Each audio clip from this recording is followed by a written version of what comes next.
What's going on, friends? It's Anton Daniels, and I gotta have a conversation with you guys about Teach Henley because you see how the sun is hitting me. This is no finesse, no makeup, no filters, no none of that. This is 100% Teach Henley. I use it in the morning as soon as I get up, right after I pray and brush my teeth, jump in the shower, and I'm hitting the streets because you never get a second chance to make a first impression. So even though they're giving you 40% off your first order, 20% off for life, even though you may get a free gift, forget all that, right? Because we would do this even if it was full price because it's worth that much. I'm in the streets, I'm kicking it with people, and I see Dusties everywhere. You don't want to be them. You want to separate yourself.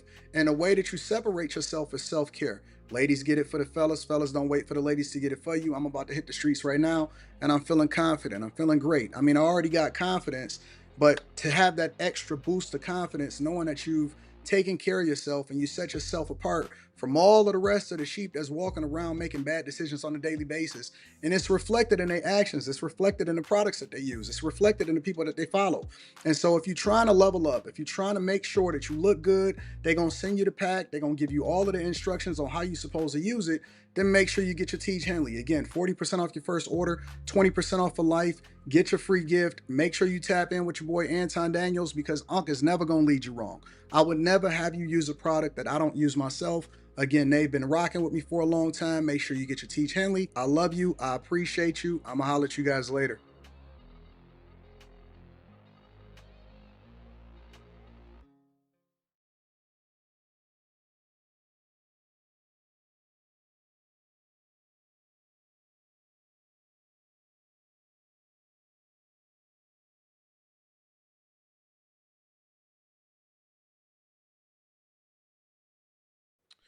What's going on? Is Anton from AntonDaniels.com. I appreciate you guys for continuing to rock with me. Thank you for tuning in for another edition of the Millionaire Morning Show. I'm your host, Anton Daniels. What up, what up, what up, what up, what up?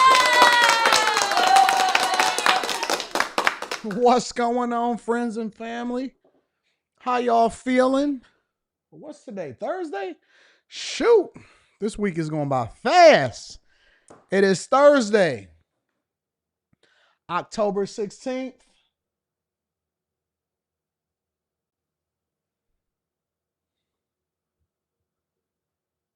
2025. What up, though? What up, family? What's going on? How was y'all Wednesday? How was y'all Wednesday? Was it good? Was it bad? Was it indifferent? Was it eh? How's your Thursday morning? How is your Thursday morning? I will tell you that my Wednesday was it was good. It was really, really good. Family day was Wednesday. And then me and Les was kicking it. She said, Dad, you live a crazy life. It's so exciting. I said, that's true. Man, I ain't even gonna cap. I was talking to my daughter, and it was so awesome. And then before she went to bed, I was talking to Rita and Leslie at the same time yesterday. And I'm gonna tell you what's meaningful to me.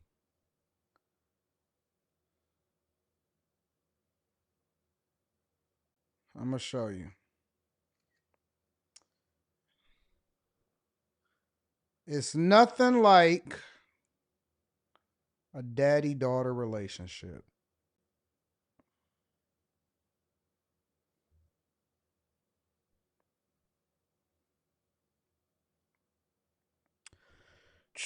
I got these new phones, so pretty dope so far. So dope. So I'm talking to my 17-year-old daughter last night before she went to bed or whatever, and we was up there planning a trip, so we supposed to go to. Of course, I've been telling y'all that we supposed to go to Croatia and stuff like that. Let me make sure she ain't nothing crazy.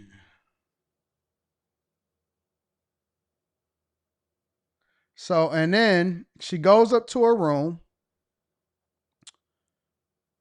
She goes up to her room and then she sends me this yesterday at 11:04 last night. And I'm like, oh man, this girl knows how to really melt my heart. This girl really knows how to melt my heart. She sends me this message and she said, "Good night, Dad. I love you so much. I appreciate everything you do for me. You really are my best friend." I said, "Oh." Had a little bit of tearing up going on here in this eye and in this eye. Had a little bit of tearing up going up in this eye and in that eye. Cause she was, she was on my back. And so we went and we moved the cars around and we talked about what we wanted to do with the cars. Then we was all planning the trip together and all of that stuff and, picking a seats on a flight and stuff. And then she put on my hoodie and she was imitating me. And then we was just sitting there rolling around and laughing and stuff. And then she sends me the text message last night at 11:04 before she went to bed. And that junk just did something to me. I don't know what it is. I don't know what it is. I love my little girl. She always going to be my little girl to me, regardless of how old she is. She's 17 now. But I love that girl. That girl is so, so sweet, so, so special. She know how to melt my heart. We are connected. Like, it's so crazy how stuff work out though. Because the relationship that I had with my father, and I was really close to my father. I was really close to my father. Me and my father used to talk for like 3-4 hours a day. We used to see each other every day, talk to each other every day. And I'm talking about in my 30s. We was like this. Like me and my father had always had a really tight relationship. And it's a lot of guys that are like, or kids in general, but guys too, they like mama's boys. You know what I'm saying? I was never that. Like I adored my mother me and my mother, y'all know, me and my mom got a phenomenal relationship. We talk every day. Like nowadays we talk every day. We call and check on each other every day. Even if I don't see her. But me and my dad, we was like this. Like we were thick. Me and my dad was so tight. And so sometimes I just wish that for people. Cause I had been doing some reaction videos last night. And it was a reaction video where a girl was saying that she was like, "Oh, we gotta stop being single mothers," because she was pregnant again with her second child by a different dude. And she was like, "Y'all gonna see it come out probably sometime today. I think it's scheduled today." And I was just like, we gotta do better. We do. Because honestly, I don't think that what I experienced growing up, and my daughter is just as tight with me as I was with my father and my brother's sons, and they are just as tight with them as as we was with our father. And it's almost like I would like for people to experience that. I genuinely would like for people to experience that. It's like you should experience that in life. That's not something. I don't think that having a strong mother and a strong father in the household with you should be an anomaly. You know what I'm saying? Like that shouldn't be. People shouldn't use that as a one up on you. Oh man, you ain't been through nothing because you had both your parents in your life. Like, yeah, nigga, that's what we supposed to do. What are you talking about? That shouldn't be like a one up on somebody or you trying to like make it seem like they disconnected. Why is it normal for us to be in a space to where you don't have your mother and your father in your life? You know what I'm saying? Like, why is that a thing? That in my personal opinion, in my personal unprofessional opinion, that should never be the case.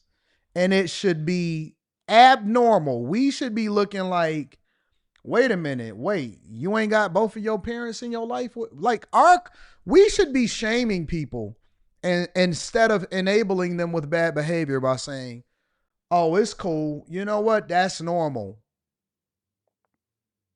That should be normal. Like, you shouldn't get extra accolades for taking care of your kids. And so what we have to do is we have to start choosing better. You got to choose better and stop making excuses why we can't find, you know what I'm saying? Like, why are we so broken? Why are we so messed up to where it's normal to be apt to be stupid or to have broken homes and stuff? What we doing? Like, everybody should experience love that you have with your parent. You should be raised in a two-parent household. Everybody should be, that should be the standard in the United States of America. It should not be the other way. Am I off?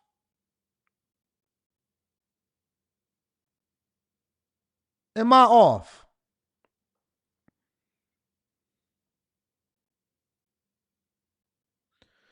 I don't know, man. I'm so confused. But we here, and I just want to say out loud before we get started with the show,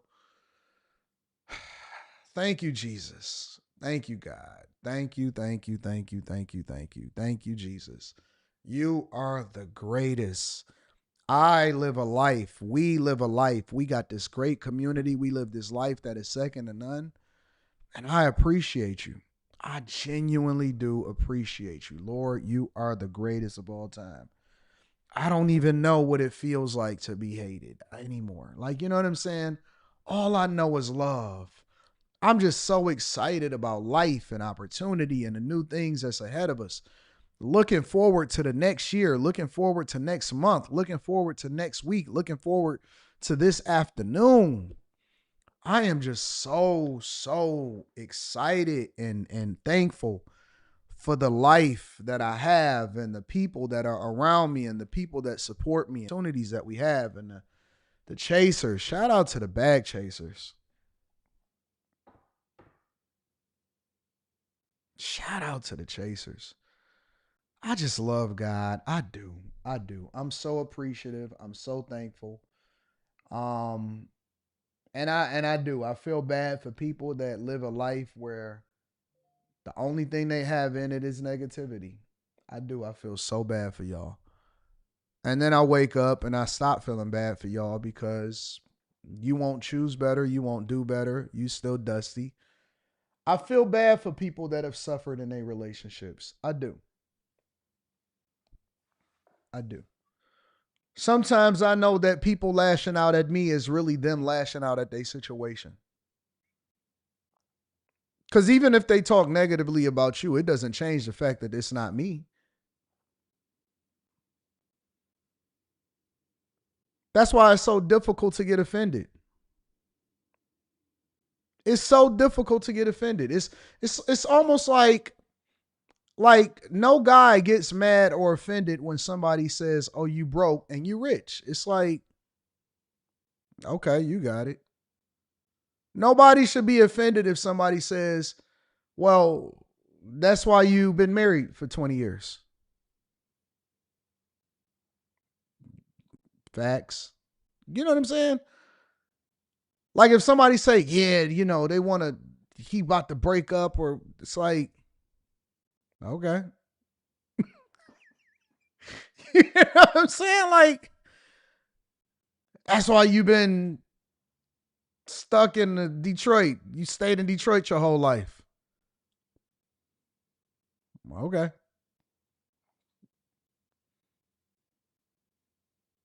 You know what I'm saying? Like, I feel you. I feel you. I've been to places on this globe. I've been to almost every state in the United States of America. I've explored places that people will never see in their lifetime in real time. It's like, how can I complain? God, you are the greatest. God, you are the greatest. You are the greatest of all time.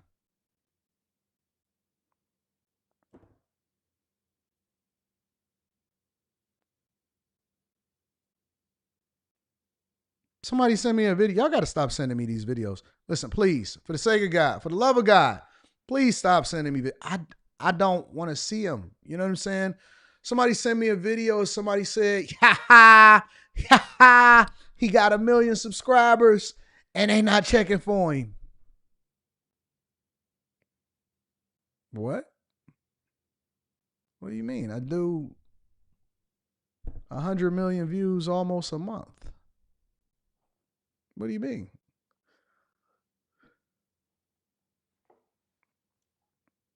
I can't walk 2 city blocks downtown Detroit without somebody coming up to me and taking a picture.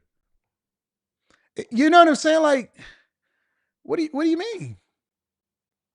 You know how accomplished it is to get a million subscribers? You know how difficult it is to get to 1 million subscribers? Are you shaming me for get to 1 million? you don't send it to me. Don't send. Leave me in my delusion. Please, y'all. Just let me live this delusional life that I have, where I'm so in the clouds, where I'm so disillusioned. I haven't even dropped the vlog. I got a vlog that I already got, and I'm trying to figure out when I want to schedule it to go out. Do I schedule it to go out today? Do I wait for it? Because I'm leaving the one where I'm getting all the hate from, because people can't wait to see the hate. Like people are. I was having a conversation with 2K, and we about to get into the show. I was having a conversation with 2K on After Hours on Tuesday. And I told 2K, I said, man, black people are the most negative people that you will ever walk into on the face of this earth. Inherently. I believe it's a hate gene that's born in their heart, like the core of them. And some of us get out of it, and that's how we leave the Democratic plantation. Black people, they got this hate in their heart. It's broken. It's a brokenness. And that's why our relationships, that's why exponentially you see most of the relationships are broken. That's why you see so many broken households. You see so many broken relationships. People be hating their baby mama and stuff like that. They be hating they hate their own parents. I'm never talking to my parents again. What? What do you mean? It's your parents. How you gonna not talk to your parents ever again? Man, forget that hoe. Man, I ain't never talking to her again. I'm gonna just wait till the kid get big. So you gonna wait 2 decades before you speak to your kid? Really? And it's gotta be something that's been like cursed on us. It's something in us. Like when we see somebody else doing good, we could never ever meet them before in our life. You could never even see them. You just see them on the internet. Niggas be like, I knew it. Like, what do you mean? You want him to lose? Why would you want him to lose? He's doing good. Congratulating. Like celebrating.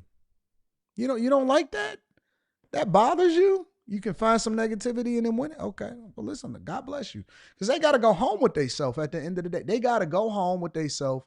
They got to live in a house with the person that they hate, that they sleep next to every day, with the kids that don't like them and they don't like their kids. It's a sad, miserable. Man, I would be like, it ain't even worth living. It can't be worth living. I love the people that I'm around every day. I love hanging out with my daughter and everybody. It's just a fun existence. No? You went 10 years without speaking to any members of your family? Rich, Jesus. That had to be pretty miserable. I don't want to do that. Razik says, it be like that, Anton. Just be thankful you never had to experience it. I'm not thankful that I never had to experience it. I chose to not do it. I chose to speak to my family. I chose to honor my mother and my father. I choose to not have beef with people that I know in real life. I choose to surround myself with people that add value into my life, and then I can add value into their life. As an adult, I don't have to. I don't have this. It's not about me experiencing it. It's about the fact that I choose not to live in that existence. I choose not to be negative. I choose to love people. Like I don't want to live like that.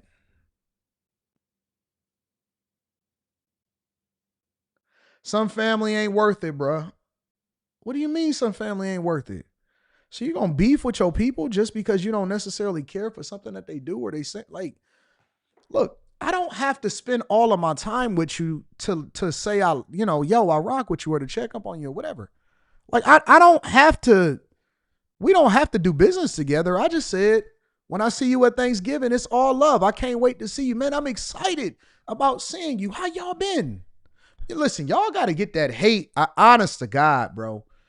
You got to get that hate out of your heart. That forgiveness is for you. It's to release you so that you can have joy and peace and love in your life, and you don't have any kind of regret, and you don't hold anything against anybody, any resentment.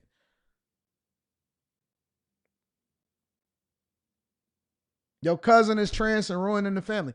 Now I feel you, Aaliyah, but that's only one person. I don't have to agree with what you do, but I don't have to hate you either, is what I'm saying. When I see you, it's going to be like, oh, what up? And I can keep it moving. If I never ever, like if I don't see you for the next 5 years, I don't agree with your lifestyle and I'm not going to endorse it. And I don't have to hate. I don't have to feel no type of way because I'm not carrying that with me.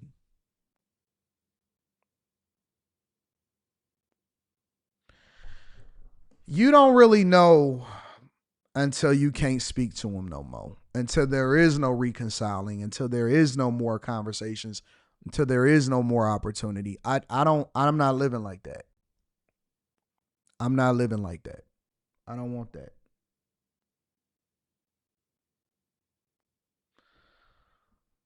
All right, y'all ready to go ahead and get started with the show? Make sure y'all hit a like for the algorithm, subscribe to the channel, and turn on your notifications.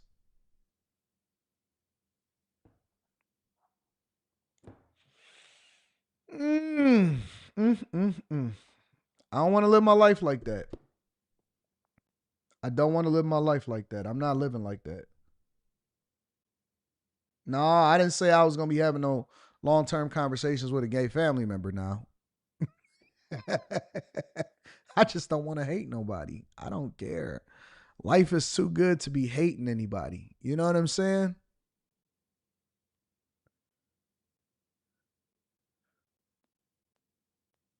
What is that? I see what the iPhone 17 is at the MXAA. What is an MXAA?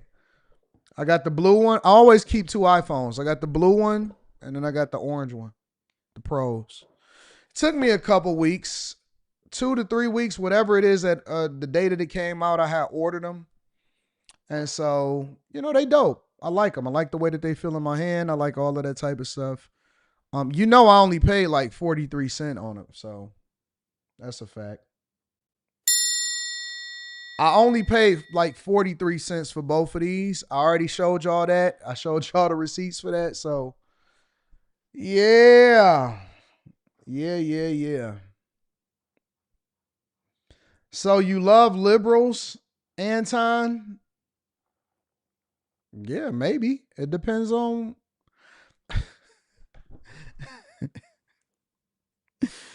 I'll give you an example. I got family members that's liberal, but we never talk about politics. When y'all go out in the world every day, because I go out every day outside and I be chilling with people, hanging. Do y'all like the first thing that y'all do is ask somebody what they identify as or what their political affiliation is or something like that? Or do y'all just go out and laugh and be cracking up and shop and be doing stuff?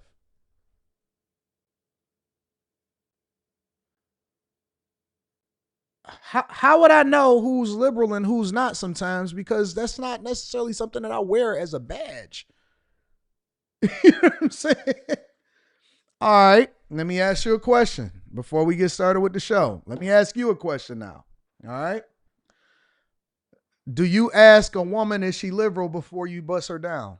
Or do you look at her and say, hey, man, you fine as fuck. How come y'all don't ask chicks what their political affiliation is before you try to sleep with them? Oh, because the purpose is different than whatever it is a political affiliation is, right? You still need box, right? Boxolitis. How many of y'all, because we got a whole lot of guys in here that subscribe to this channel. Got a whole lot of guys in here that subscribe to this channel. 92% of black women voted for Kamala Harris. How many of y'all asked a chick who she voted for before you decide to take her panties down? Just curious. Facts. Facts, Aaliyah. Liberal women probably got good box too. How many of y'all asked whether or not y'all only messing with the 8% or you busting down the rest of the 92% too? Oh, so you do deal with chicks that's liberal. Okay. I just wanted to make sure that we was all on the same page.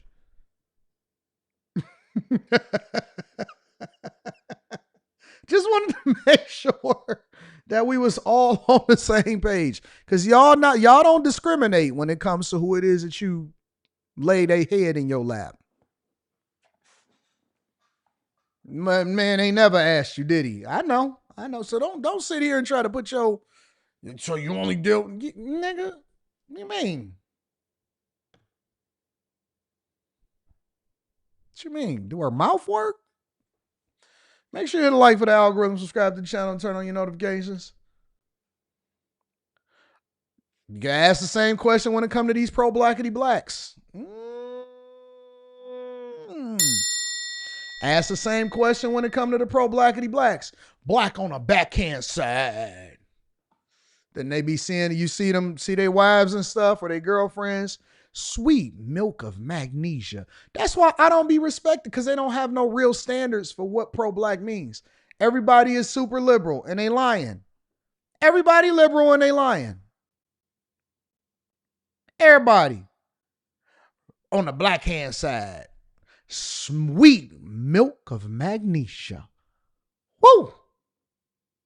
Oh, no. I could be pro-black and like white women. Okay, cool. Shoot. Whatever it is that you identify as, we rolling with it. We got you. Facts.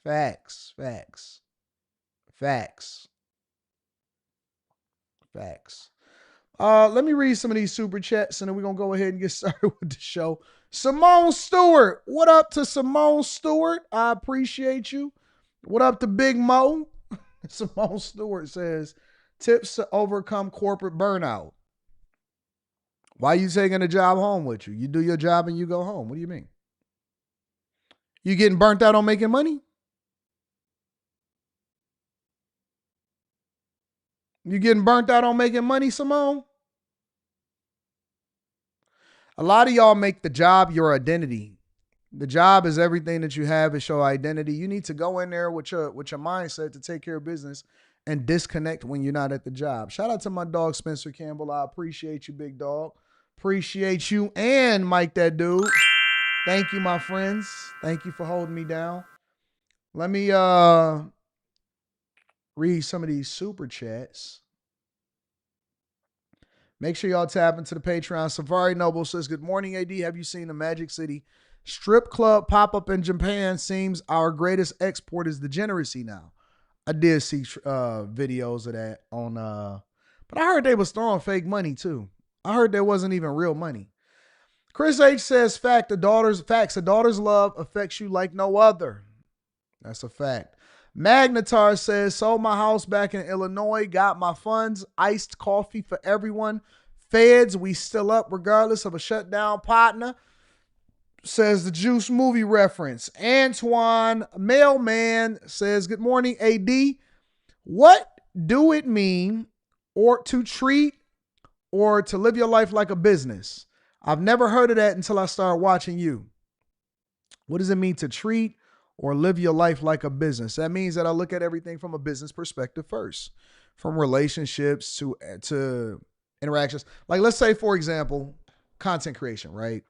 And a lot of people, it's very difficult for them to get into content creation because they don't want the backlash of taking a position on something. So a lot of times they never even grow because they don't give their opinion authentically and they so busy trying to agree with each other. But let's assume, for the sake of conversation, that you give an opinion that a whole bunch of people don't like. Do you get in your emotions or do you leverage it and capitalize off of the fact that you're getting a lot of talk and a lot of feedback? I remember this. Look, I'll tell you this. I remember when I first broke into one of the first viral relationship conversations that I was having. is that it was this big old brouhaha. And a lot of y'all may not remember because you wasn't around at that time. And we well over 1,500 people, so we're going to go ahead and rock out now. I trolled like crazy. And what was my troll video? Everybody at the time, and this was prior to the pandemic and everything like that. And so I had my Versace robe on and all of that stuff. Everybody at the time was talking about women and the negativity that came along with it. Man, these hoes is nothing. They ain't loyal, whatever. And so red pill content was booming. It was exploding and it was a big deal. And so I was like, interesting. So then I did a video, and my video was, a lot of these dudes really don't understand the value of marriage, and so that's why they incels. A lot of these red pill content creators are incels. And I did a whole video, whole series, and then I got a whole lot of people that was reacting to it, and it was a whole lot of people that was mad at me. It was all the guys, right? All of the guys that's still in the same spaces. They did react. They did whole panels. Who is this Anton nigga? I don't like him. Look at him. Oh man, he think he got money, he got rich or whatever. Forget him, man. F him and his wife and all of this stuff. And so they start going in on me and stuff. And so it was a really, really big deal. And I leveraged that visibility in order to cannibalize their audiences. And so what they basically did was they gave me free promotion. And this was like, I don't know, 6-7 years ago. They gave me free promotion. And it allowed for me to introduce myself to their audiences simply because, you know, I wasn't looking at it from an emotional perspective. I was looking at it from a business perspective. And so I knew that I would be able to capitalize off of it. And so I started trolling them. I started talking back and forth with them. I would go up on their panels, and then people in the audience would be like, oh man, he pulled up. Oh, he pulled up. And so you remember them days, LeGarrette? They got so mad. They got so mad.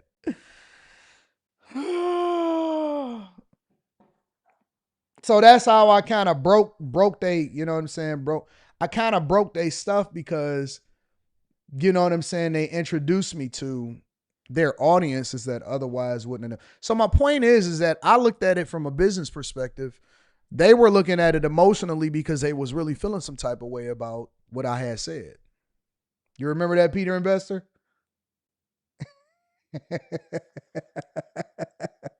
So you leverage it. You help them to remind their audiences to come and check you out.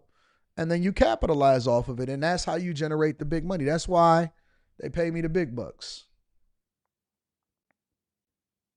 That's why they pay me the big bucks.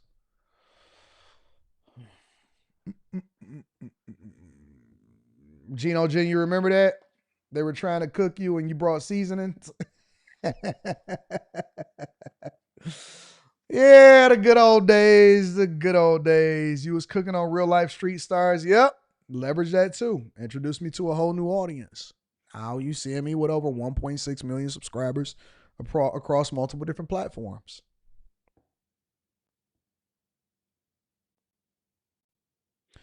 Let me read some more of these super chats and we're going to go ahead and get started with the show. We got a lot to talk about today, y'all.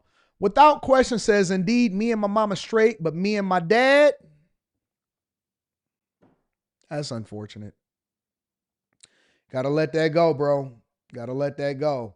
Brand Slayer TV says, bless you, AD. Please say a prayer. My granny comes out of ICU. I've been here all week. I listen to you every day. Keep dropping gems. Hashtag to the bag chasers. Lord bless her, Grams. Bless Gam Gam. Bless Gam Gam as she come out of ICU.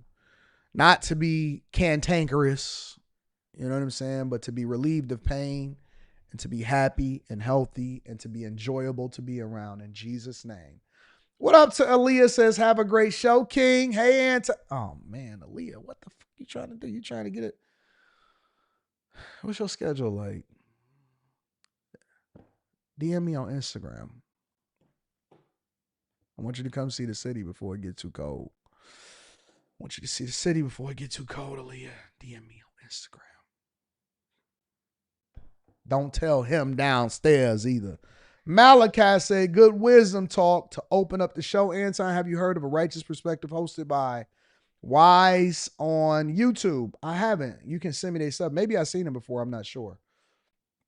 Liberals love. I love liberals too. I'm a Christian. I just don't like what they support. 75% of my family is liberals. Facts. Mr. Hunter 5150, shout out to you for the super sticker. I appreciate you. Carrington Love Jr. says black liberal Jasmine Crockett type box is the best. Nah, I'm not. I don't know about that. I don't know about all of that. Boxelitis is bipartisan. That's a fact. Get on Target says, is there a difference between hate and just effing with family? What do you mean? What do you mean? Yeah, people can hate you. That don't mean that I have to hate them back. Mr. Merv says, P.T. Barnum quote, it doesn't matter what they say about you as long as they spell your name right. That's a fact. That's a fact. That is a fact. Let's go ahead and get into the show, y'all.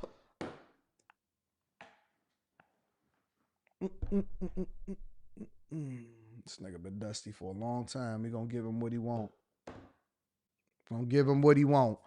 All right, y'all ready to get started with the show? I want to open up the show a little bit differently because we're going to jump around from a political perspective. All right. Today on the Millionaire Morning Show, I want to navigate the mindset of a liberal, the mindset of a Democrat.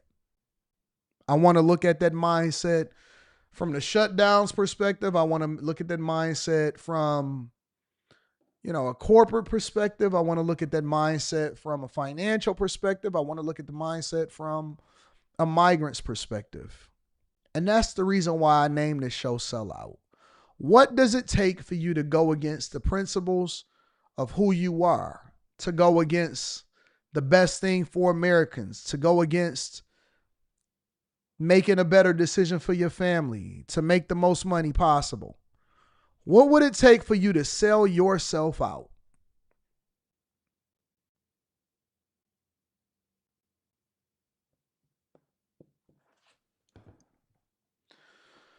Let's start here before we get into AOC and Cory Booker and all of these different people, because I'm pretty sure that a lot of you have seen the cover photo. Nope, that's not it. That's not it. Let's go here.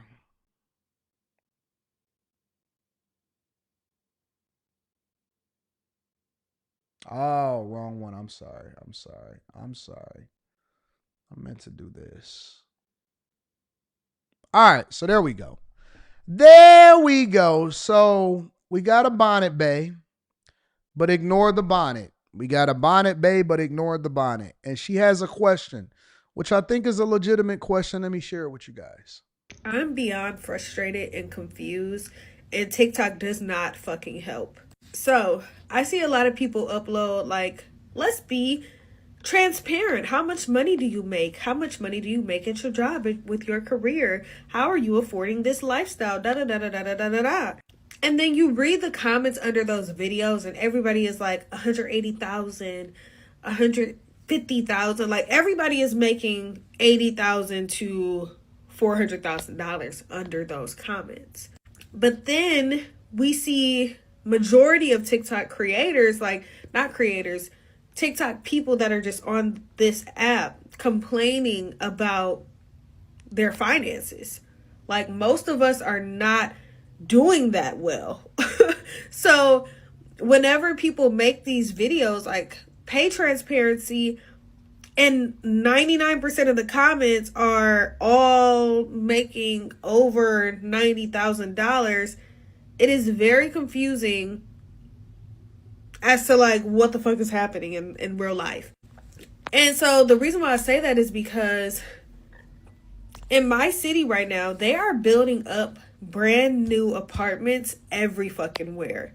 And when I say brand new apartments, these are not average apartments. These are like studio apartments starting at $1,900. 2-bedroom apartments, $2,500 to $3,000. Like, that is not average for the normal 9 to 5 worker to pay. Remind you, most of these places want you to make, well, every place wants you to make 3 times the rent.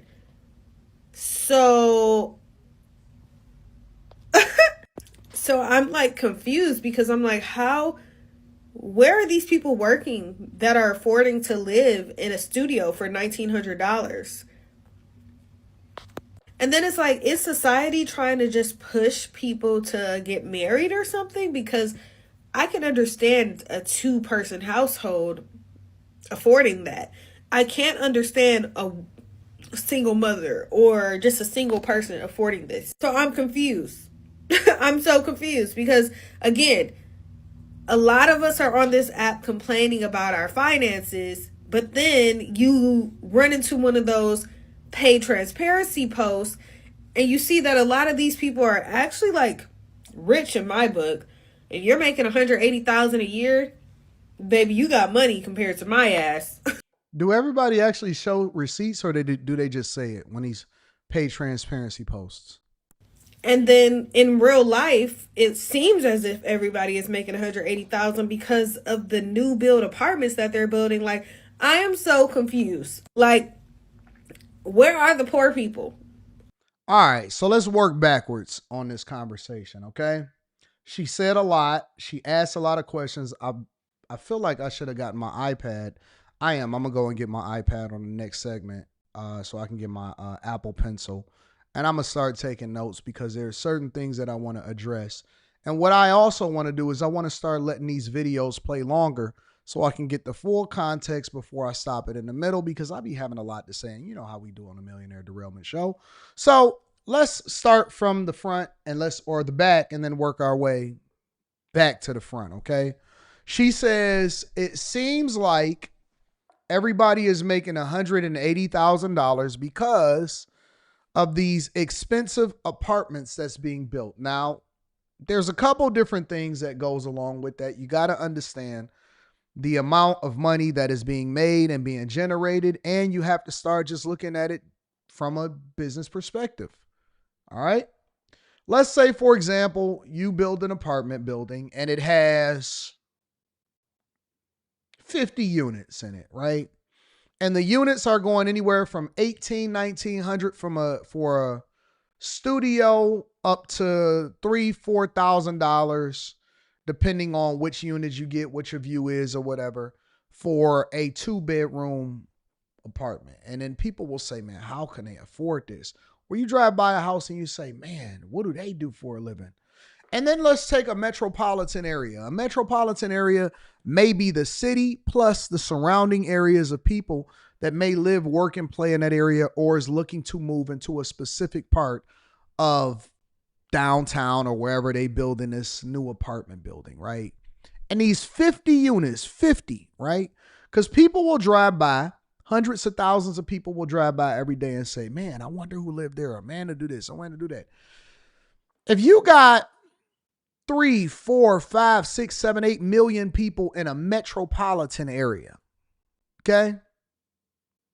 In Chicago, you got 2, 3, 3.5 million people in Chicago alone. In New York, you got 8 million people inside of New York, right? Even if you take a place like Memphis, they got 3, 4, 500,000 people, or 450. I don't know exactly how many Memphis got, but then you take the surrounding areas, the metro Memphis area also. It's a lot of people. Let's just take the people that's inside of Memphis. You don't think that there are 50 people that want to live, work, and play in that particular area that can afford those apartments? So if you're just going based off of what you see around you, you will be misinformed as to what is available and who is really getting money. That's the first thing. The second thing that you have to understand is that there's a big gap. Look at this. Thank you, Apple. There's a big gap. All right. What we keep trying to equate is how our small mind can make sense based off of our circumstances, what everybody else is doing. There are people that say that they make a lot of money and they don't make as much as they really are making, as they saying that they say make it on the internet. There are people that don't make a lot of money and they transparent because they're going to do a complaining video on TikTok or YouTube or Instagram, and they're going to complain about their circumstance and say, oh man, this economy is messed up. Who making all of this money? And then there are rich people, because nobody is a monolith. There's no monolith on a poor person and there's no monolith on a rich person. And then you got people that have resources, right? And there's rich people that don't necessarily care about the visibility because they don't want everybody in their business and they know that you're going to hate them once you realize how much money that they make.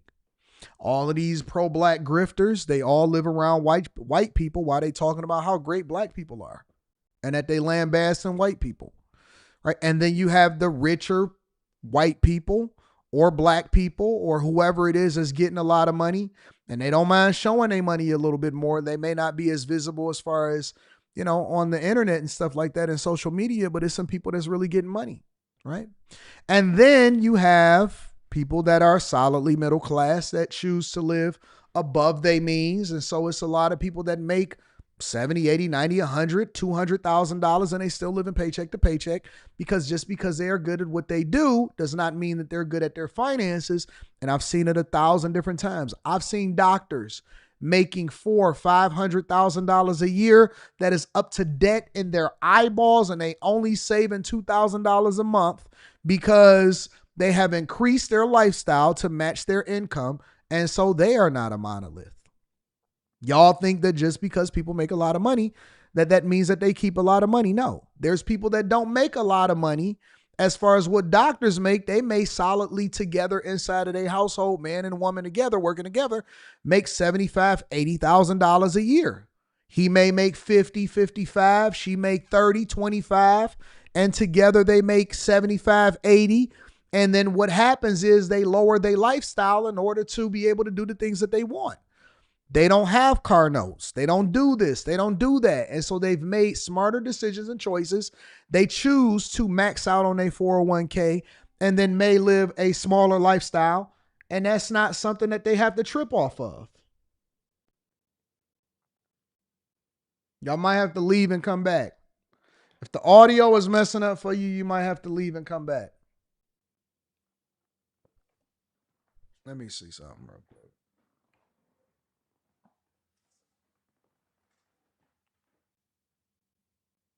Y'all might have to leave and come back. If the audio is messing up for you, you might have to leave and come back. Is the audio kind of slow? Let me see.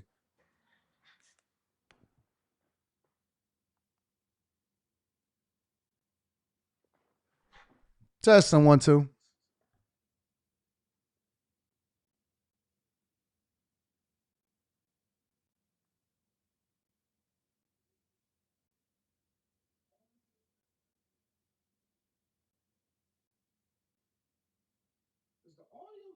All right, so we are good. So if y'all need to, then y'all can just go ahead and leave and come back. And if your audio need to catch up. But the point that I'm basically making to you guys.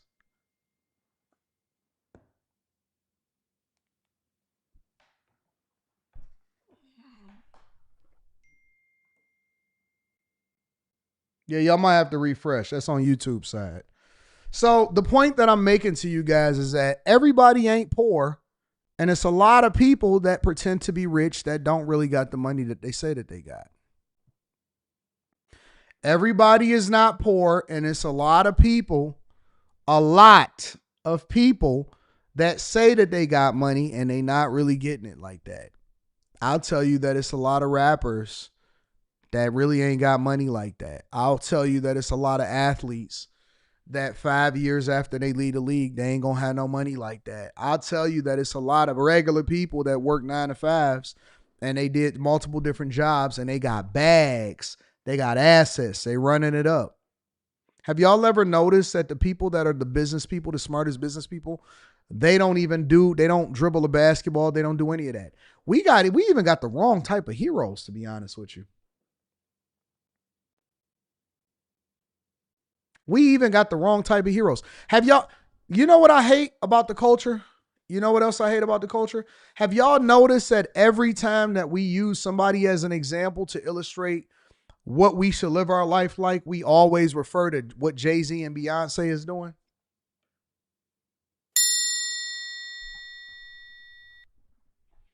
Well, LeBron, hey man, y'all shouldn't be doing this. Don't sell drugs in your community. Well, Jay-Z did it and he made it. Why is you comparing yourself to Beyonce and Jay-Z? What are you doing? Why do we only compare ourselves to people that we see as entertainers? You know, LeBron, like, nigga, that's not a real example. You shouldn't do that. Don't go based off of LeBron. Well, Will Smith, nigga, what are you talking about? Why are you comparing yourself to Kevin Hart and his relationship? Like, dog, y'all got to stop. Y'all need better examples of people of how you're supposed to live your life and what's realistic. I hate when people use celebrities as an example to illustrate a point of how you're supposed to live your life, as though y'all even really know how they live in their life. You have no clue. So the point that I'm making in this is that don't believe everything that everybody posts on Instagram. And just because they get a new car don't mean they're not paying a 17% interest rate on that vehicle. Just because they got a new car does not mean that they're not financing it up to their eyeballs and they're paying 17% interest on that joint. Stop coveting everybody else's life and run your own race. Stop coveting everybody else's life and run your own race. Stop coveting everybody else's life and run your own race. I am very patient and I have not bought or built a multi-million-dollar mega mansion. Is it possible that I can go and buy a mansion? Absolutely. 100%. 100%. Is it conducive for my life right now? No. If I never get one, it won't probably make sense for me to actually do it. If I do get one, I'm doing it just because I can do it. I'm not doing it because it makes sense, because I don't even have a big enough family to put a bunch of people in there. I don't even like living with people. I would just be doing it just so I can go in and figure out what it is that I can do. Do I plan on building one at some point in the future?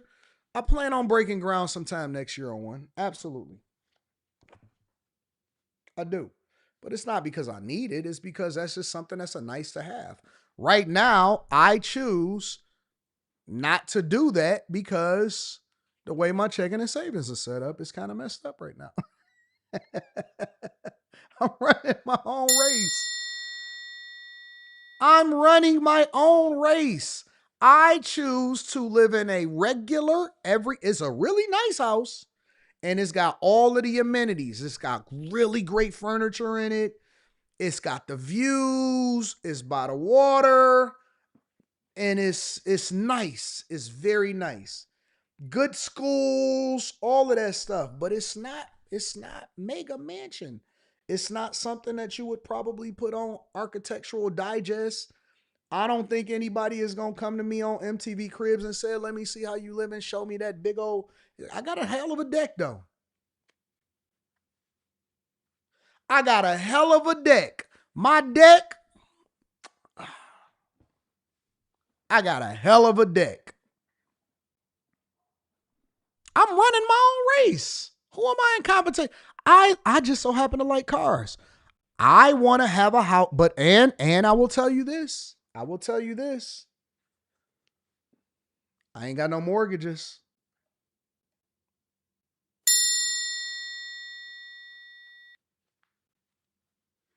I could have built a really, really, really, really, really big one, or I could build three of them, 3 or 4 of them, and then I say, all right, daughter, here's a house for you in your name. Mom, here's a house for you in your name. I want a couple of them, and I want the downtown penthouse. That's the way I decided to do it. I parsed it out. Hey, you get a house. Everybody got their houses now. All right, we all in the same area. Everybody good, and they paid for. Brand new. Everybody got a house. Some of them not brand new, but they paid for. We don't owe no banks. The only thing we pay is property taxes and insurance and utilities and maintenance. No banks. That's the way we decided to do it. We ran our own race. Now, some people would look at that and say, but you ain't living in no mansion. You ain't doing this. You ain't doing that. Run your race. Run your own race. Run your race. Cause they'll trick you. They'll fool you. It's been people around me at some point, and I know for a fact, like they showed me. I even coached them. Honest to God, I even coached them. And I'd be like, yo, wait a minute. What's going on, family? What y'all got going on? And they got these big houses and they traveling every month and they going this and that and they taking these vacations. And somebody came to me and said, man, how? And I said, listen, this is attorney-client privilege. But see, I know that they are leveraged to the hilt. Credit cards on 10. Every single month, they 5 days late on their mortgage. All of their furniture is financed. And they don't contribute a dime, not a dime to their retirement. And when I talk to them on the coaching call, sometimes I say, hey, hold on, wait a minute. You got to slow down, partner. You might need to adjust some things and make a different life choice. Yeah, man, I plan on doing that. I'm going to do it. I got that. I got it. Next thing you know, they on another trip. I chose to do my stuff on the back end.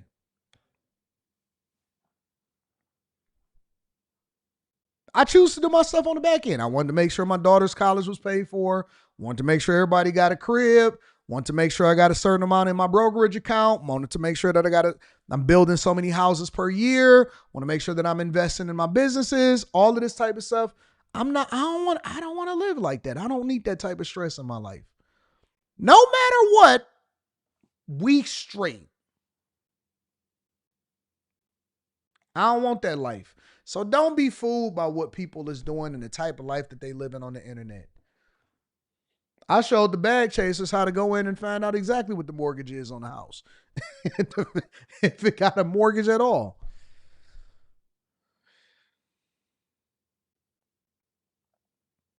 Yep, that's exactly what they do. They keep up the facade. I don't care nothing about that. I make a unreal amount of money. Sometimes I'll be thinking to myself, this is a hell of a run. This is a heck of a run. No matter what, I'm thankful for the run that I've had. This is a hell of a run. I can't believe that I just make an unreal amount of money. I just can't believe it sometimes. And then we just go and reinvest it, and we invest some more, and we invest some more, and we invest some more.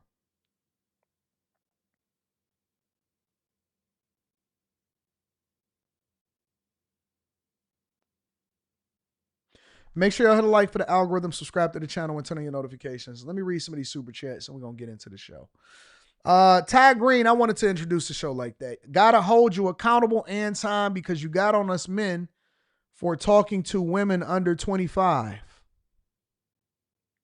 What are you holding me accountable for? I don't have no hoes under 25.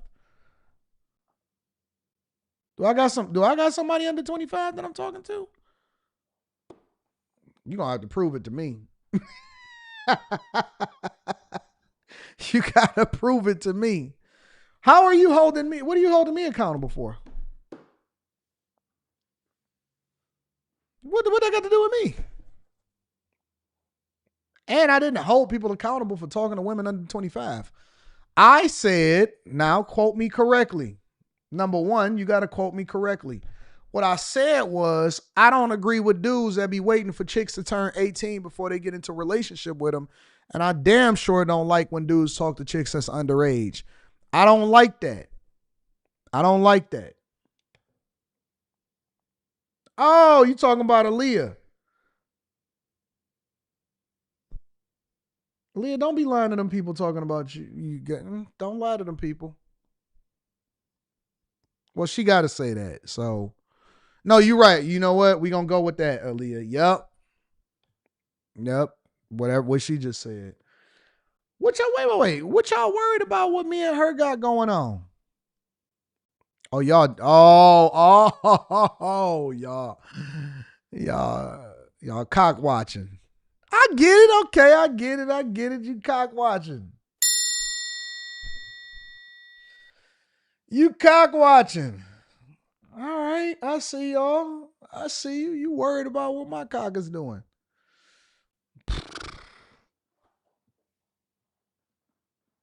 I get it. I get it. I get it.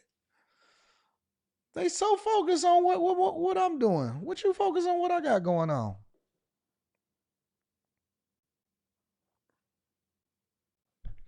Facts. They so worried about that. They so worried. Don't worry about what's going on. Don't worry about what she got going on, what we working on. Don't worry about none of that. This is cock watching. Y'all can't wait to try to hold me accountable. I gotta hold you accountable.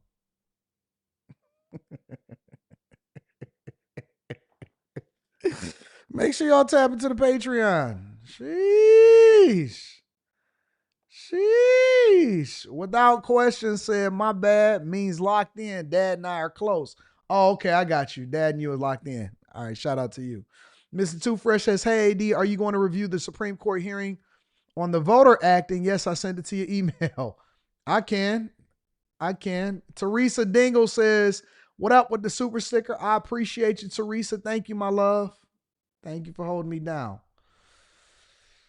All right. All right, y'all. Y'all, what y'all want to get into first? I'm going to give y'all the lineup of what we got going on. We got to go through 5. Got Cory Booker taking AIPAC money, held accountable on the live. CNN Town Hall with AOC and Bernie Sanders talking about the government shutdown. Steven Crowder in the barbershop talking to black people about black fatigue. We got to go over to ICE in Chicago. And then somebody said, we'll save the last one. I quit my job and became a YouTuber, and this is how much money I made. So we'll go into that shortly. What y'all want to get into? Cory Booker.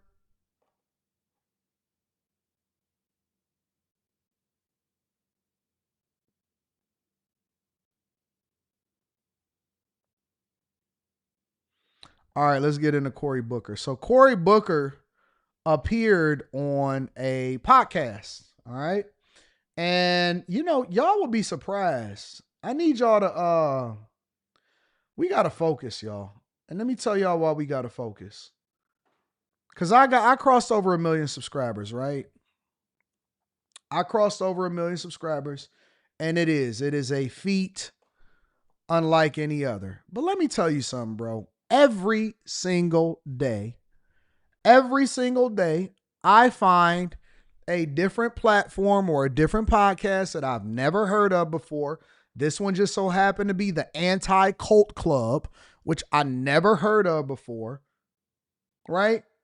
And these people be having a million subscribers like that. 2 white women just have 1 million subscribers. It'd be some random nerd black man. He got 1 million subscribers, 2 million, 3 million subscribers. We so busy fighting that we not even paying attention to what's really happening out here. These chicks got 1.3 million subscribers and they be running up the bag. They be having all kind of junk going on. And y'all be so mad and be worried about whether or not one person made it. Oh man, I can't believe them. Crabs in a barrel. Let's pull them back down. These people be having an M like they don't even be thinking about it. They don't even be tripping. Politicians can't wait to go on people's platforms that got a little bit of motion. You know what I'm saying? Like, it just blows my mind the amount of people that's silently out here getting the money. And y'all be so worried about hating on different people that just so happen to be in the same space that you in. But neither here nor there. Around the 28-minute mark, they start getting into asking him questions about his credibility, about Democrats, and whether or not they actually agree with Trump or not. And so what I've determined after watching this, and look at them, they frumpy, they older. And to be honest with you, I don't know who they are. Jennifer Welch and Angie Pumps Sullivan.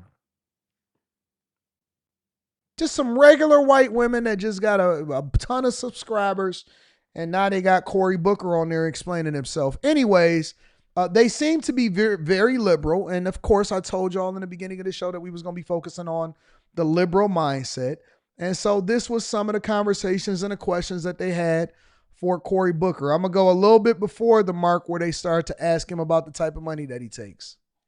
And you're one of them that's kind of been disappointing to me. Well, there's a lot to do, and time is of the essence. Well, we want to talk to you about, the country. And it feels like the Democratic opposition is just not getting it. There are votes that you've made that were heartbreaking to me, like the vote for Kushner.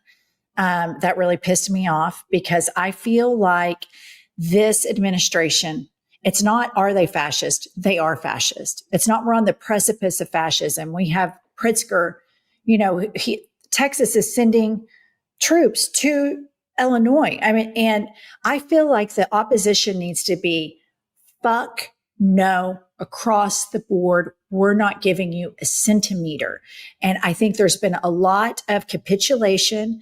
I think there's been a lot of Neville Chamberlain type appeasement from Democratic leadership. And you're one of them that's kind of been disappointing to me because we podcasted before. They're serious about Project 2025. They're going to do all this shit. And they're doing every single bit of it. So what do you think? What do you have to say about the capitulation that you've participated in and where the Democratic Party is right now? Well, first of all, I would say very pointedly that one of the things I dislike about the Democratic Party is that we do a circular firing squad all the time. Their party, they disagree. There's wild disagreements in the Republican tent, and yet they don't shoot at each other. And we have a really good way of holding up these purity tests that if I agree with you on 95... That's such bullshit. That is such bullshit. They fire at each other all the time. Trump has sent so many people out to pasture, so many people that he calls rhinos. Liz Cheney can tell you that they have the firing squad as well. It's not all that. One of the things I dislike about the Democratic Party is that we do a circular firing squad all the time. Their party, they disagree. There's wild disagreements in the Republican tent, and yet they don't shoot at each other. And we have a really good way of holding up these purity tests that if I agree with you on 95... That's such bullshit. That is such bullshit. They fire at each other all the time. Trump has sent so many people out to pasture, so many people that he calls rhinos. Liz Cheney can tell you that they have the firing squad as well. It's not a purity test. It's are we in this fight, and are we being beholden to corporations? Terrell says, yo, I like this. I actually like it also because I haven't seen politicians be held accountable by their left counterparts. And this is probably why they have visibility. Remember when I was telling y'all on certain platforms and in the Patreon, we had this conversation at length. And I was telling y'all content creators that you have to take a side and take a position. The people in the middle get rolled over. Now, there's going to be people that hate them and people that call them left and liberals and all of this stuff. But guess what they are? They are very popular. They are very visible. And if you're not generating a reaction from people by being authentic and taking a side, you are going to get lost in the sauce. And everybody is so busy trying to be careful about what they say because they're worried about what other people are going to think about them. That's why you broke. That's why you ain't got nobody that's tapping in to see what you got to say. That's why nobody cares about you, because you are not somebody that they're looking to have a conversation about or with. And so with these women, even though they are super left liberal leaning women, they have branded themselves as the anti-cult club. That's the name of the channel. And so regardless of whether or not their views are super liberal, they don't mind calling out the people that are the Democrats like Cory Booker that come on their platform. And to be honest with you, they're right. Trump has no problem whatsoever with going off on people within his own party. We've seen that time and time again, as recently as when they were trying to do the whole big, beautiful bill. And he was calling out the people that was on the right as rhinos. And he said, y'all Republican in names only, and y'all going to lose if y'all don't get on board and start to figure out how it is that we can work together. You're going to lose. You're going to lose. Let's continue. And corporate And she told him, she said, bull S straight to his face. interests, or were we really the party of the working class? And that's what I think the message Two things I'll say. First of all, if everybody in your coalition agrees with you on everything, your coalition's not big enough. If we don't have it's a cult. If we don't have disagreements, then we're talking in an echo chamber. Thank God I sit in a caucus with people. I couldn't win in some of my colleague states, perhaps, but we have lots of different agreements, but we are united in the fight against Trump. And I'll say number two, which is really important, is that, we feel the existential urgency. And even though we don't agree on everything, I'm in the trenches with some of the best fighters I have, from veterans like Mark Kelly and Tammy Duckworth, who have, I know Mark's voted on some people I didn't vote for. So we may not be absolutist, but the fighters that I'm in the trench with right now, the sacrifices that they're making for this fight is pretty tremendous. So I have disagreements with a lot of people. Look, I'm one of a handful of people that don't take corporate PAC money. I don't understand my Democratic What Party. about AIPAC money? You take AIPAC money, don't you? A minuscule percentage of my resources come from I read it's like 800,000. Yeah, but that's a lifetime number of raising tens of millions of dollars. Let me give you the right stat. The majority of my money comes from small dollar contributions. My last report, I think 76% of it came from people that gave $25 or less. So this to me is about, again, we could pick at each other, or we could do what we need to be doing right now, is joining in a chorus of conviction to condemn it. And again, I'm a child of civil rights activists. You think Malcolm X and Martin Luther King agreed on everything? No. Do you think Fred Shuttle, in fact, Ella Baker had lots of criticisms about King. But when it came to the fight, y'all notice how he's trying to skip right over that? They joined together and created a movement that was successful. And that's really what my focus is. And as the only person in the caucus that lives in a low-income Black and brown neighborhood below the poverty line. I still remember when some progressives from the suburbs came down to protest me, and they were literally chased away by my neighbors, because we are in an urgency. Every day I see it. We are in an urgency where real people are getting hurt. When I go up and down in New Jersey, they don't care about the fact that I took 1% of my money from some group. They care about, what are you doing to restore my health care? What are you doing to fight for my fact that I can't make rent? And in my caucus right now, we're standing up and fighting for those things and not capitulating, as you said, to Donald Trump's attempts to deny 22 million Americans health care, to see healthcare costs double for lots of them. Well, I think the base feels like right now, and I know that you're in the Beltway, but I think the Democratic base feels like there is a disconnect. Like, we hear you, like when you did your 25-hour speech, I was like, go, Cory. I love this. That is amazing. And then there's a photo shoot with you with Benjamin Netanyahu. And I was. So she basically calling him out. Let me stop on that one point about the $800,000 that they just skipped over. And I'm not sure if they came back to it or not. And he did. He deflected his butt off.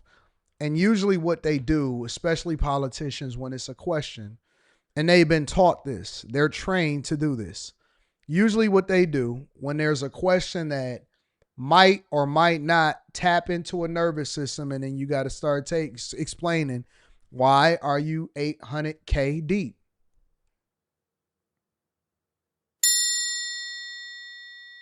Why are you 800K deep?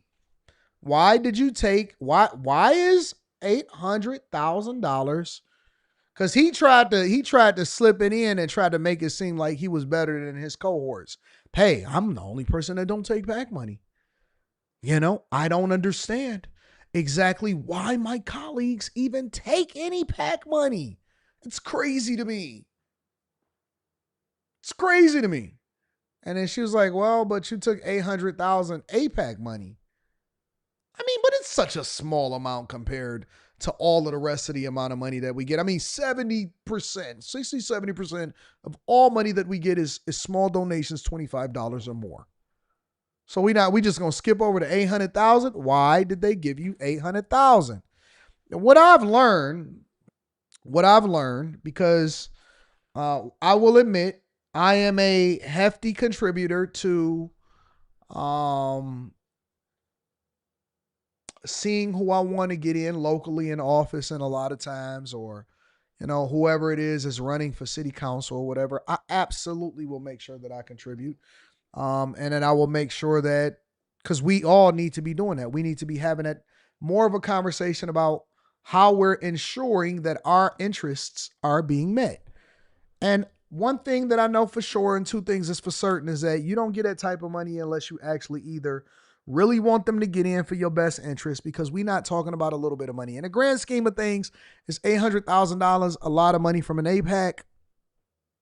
Probably not, compared to what they contribute overall. But $800,000 is still a lot of money to give to one candidate, especially over a long period of time, to ensure that they stay in power. The question that you have to ask yourself is why. It's because it's a special interest that they represent, that they want you to pay attention to and to vote or fight for, to ensure that they are not losing out on money or losing out on opportunity, or they got something big coming up and they want you to play your part. And this is what else I've learned during the political seasons over the period of time. You want to know what else I've learned?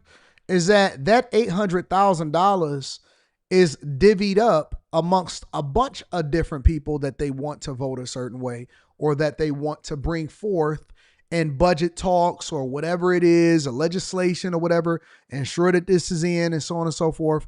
And so they don't just give it to one person. Hey, we're going to give it to you, Cory, and you good because you was a presidential candidate and we know that you always going to stay in office, right? They don't just give it to one person. They split it up. Okay, we got $20 million and we need to allocate this. So we're going to give 800 to Cory. We're going to get this to this person. We're going to get this to this person. And we're going to get this to this person.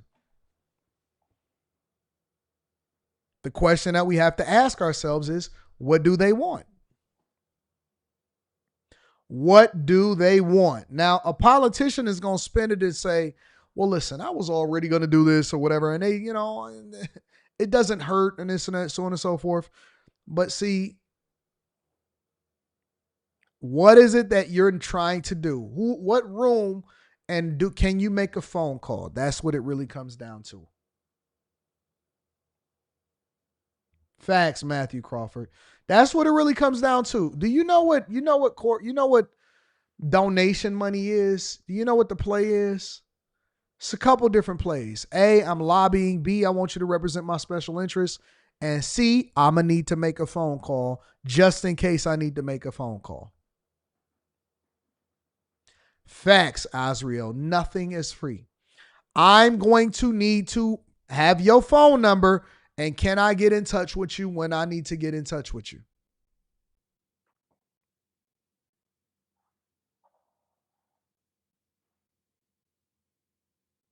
Can I get in touch with you when I need to get in touch with you? If all hell breaks loose, can I make a phone call? Did that buy me that phone call?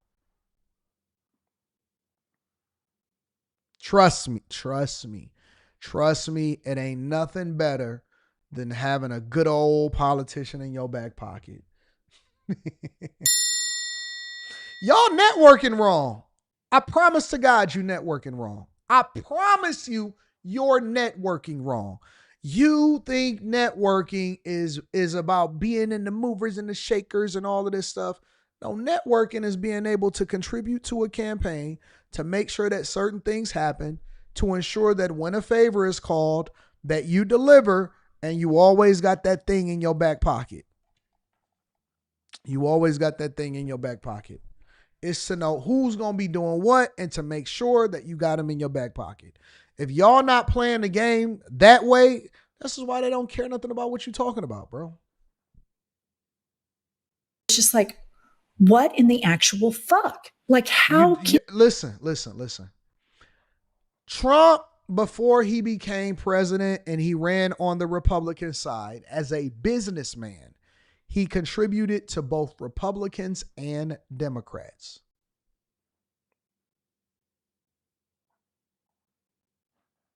Yes, they are tap dancing for donors. He contributed to Republicans and Democrats. And it wasn't no shame in his game. Wasn't no. Now, later on, he evolved and he was like, yo, I want to continue to push conservative values, whatever, so on and so forth. And I'm looking at this from a business perspective. But let's be very clear, very, very clear. Contributed to both. I've contributed to politicians since I started getting a lot of money. Probably always will. Probably always will. Can he do that? It was heartbreaking. I felt betrayed. Yeah. And hang on. And that doesn't just happen in an echo chamber.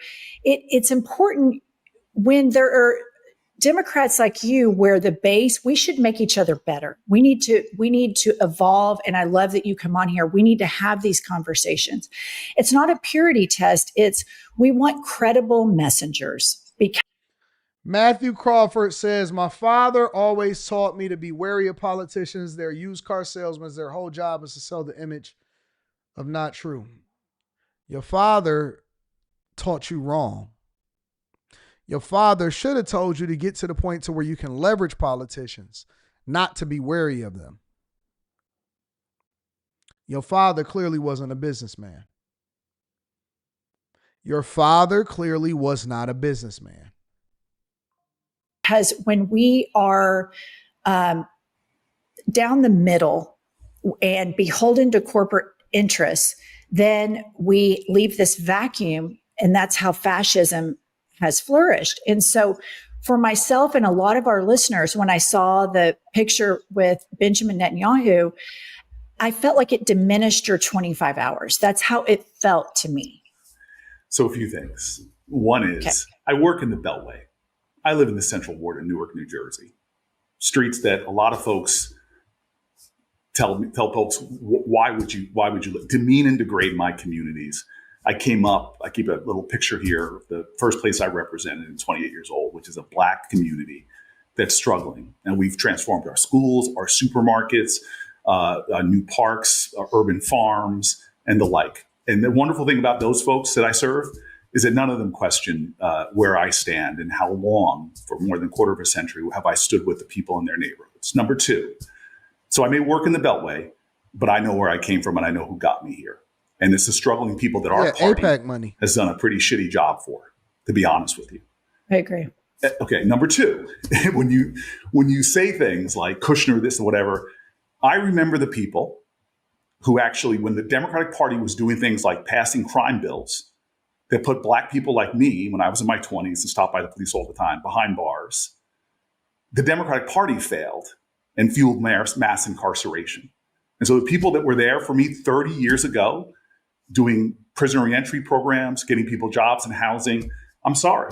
People like Kushner, who was there 30 years ago fighting for those fights, I'm not going to forget that they fought for Black people when other people seem to be gung-ho with, hold on, let me finish. Wait, is this the first CARE Act? What was that act called that you passed? Well, that was only 10 years ago, the First Step Act. What was that? Okay, I've read about that. It's really good. Yes, it's excellent. And I'm sorry, I have to work across the aisle, and Charlie Kushner was, but for him, it wouldn't have gotten done. So when I go home, people do know people that got out of prison because of the First Step Act, and they knew the bipartisan coalition. Third, I'm sorry. I have real problems with Benjamin Netanyahu. Outrageous things that he's doing. The way you fight for those things is you sit down face to face with somebody and you fight with them. I'm not going to be outside of the room screaming. I want to look him in the eye, like me, Amy Klobuchar, and a whole bunch of other people did, and talk to him about humanitarian aid. Get the hell out of here, bro. You're not talking to nobody about nothing. Get the hell out of here, bro. This is why I don't. Cory Booker is so fake to me. Cory Booker is so fake to me. Didn't he just get engaged? Because he used to talk to Rosario Dawson, and he got engaged to a chick that looked like Rosario Dawson. Let me see something. You know us, we be start going down a rabbit hole. Let's see what's going on. Cory Booker, fiance.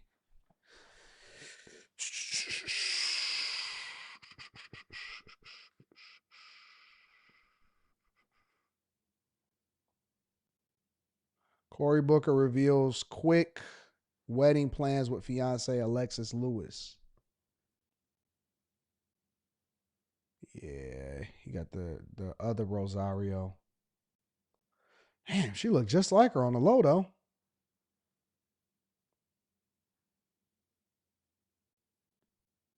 Shout out to Cory.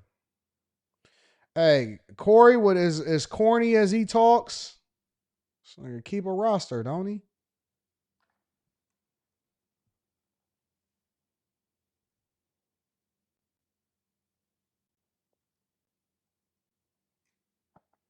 Hate on him if you want to.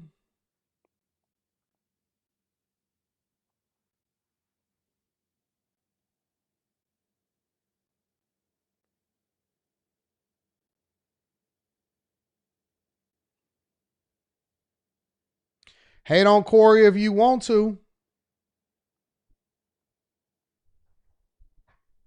Hate on Cory if you want to. Cory, keep him a fleet. I ain't mad at him. Get your money. Get your money, King. Make sure you hit a like for the algorithm. Subscribe to the channel and turn on your notifications. Let me read some of these super threads. Let me read some of them. James Smith says, brothers don't attempt to talk to the woman in the chat. To the women in the chat, they all want Anton. Let's just focus on the information and get this back.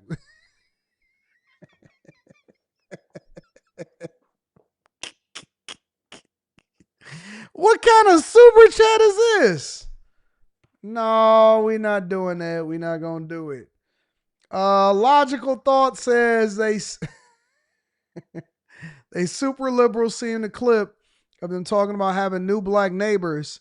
Then they found out they were MAGA and she was so disappointment. I ain't never seen them before. AR Smitty says, skip all of the whatever that is. I hereby call Representative Jasmine Crockett to the Cult Club platform trying to see something.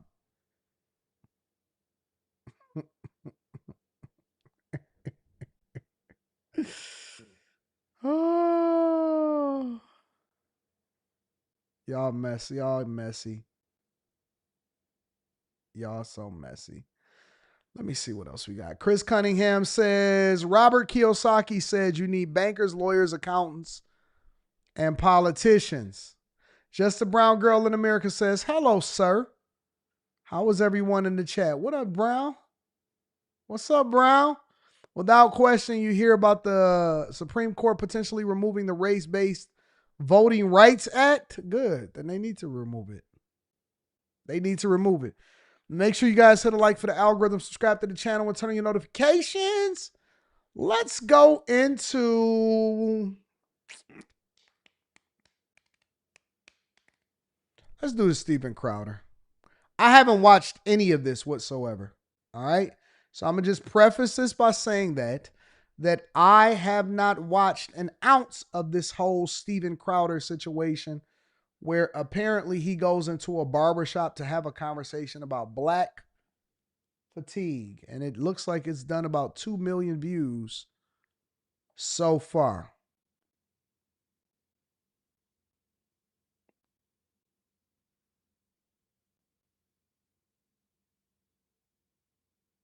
Oh, I'm scared. I knew that was going to happen. I knew that was going to happen. So let's do this.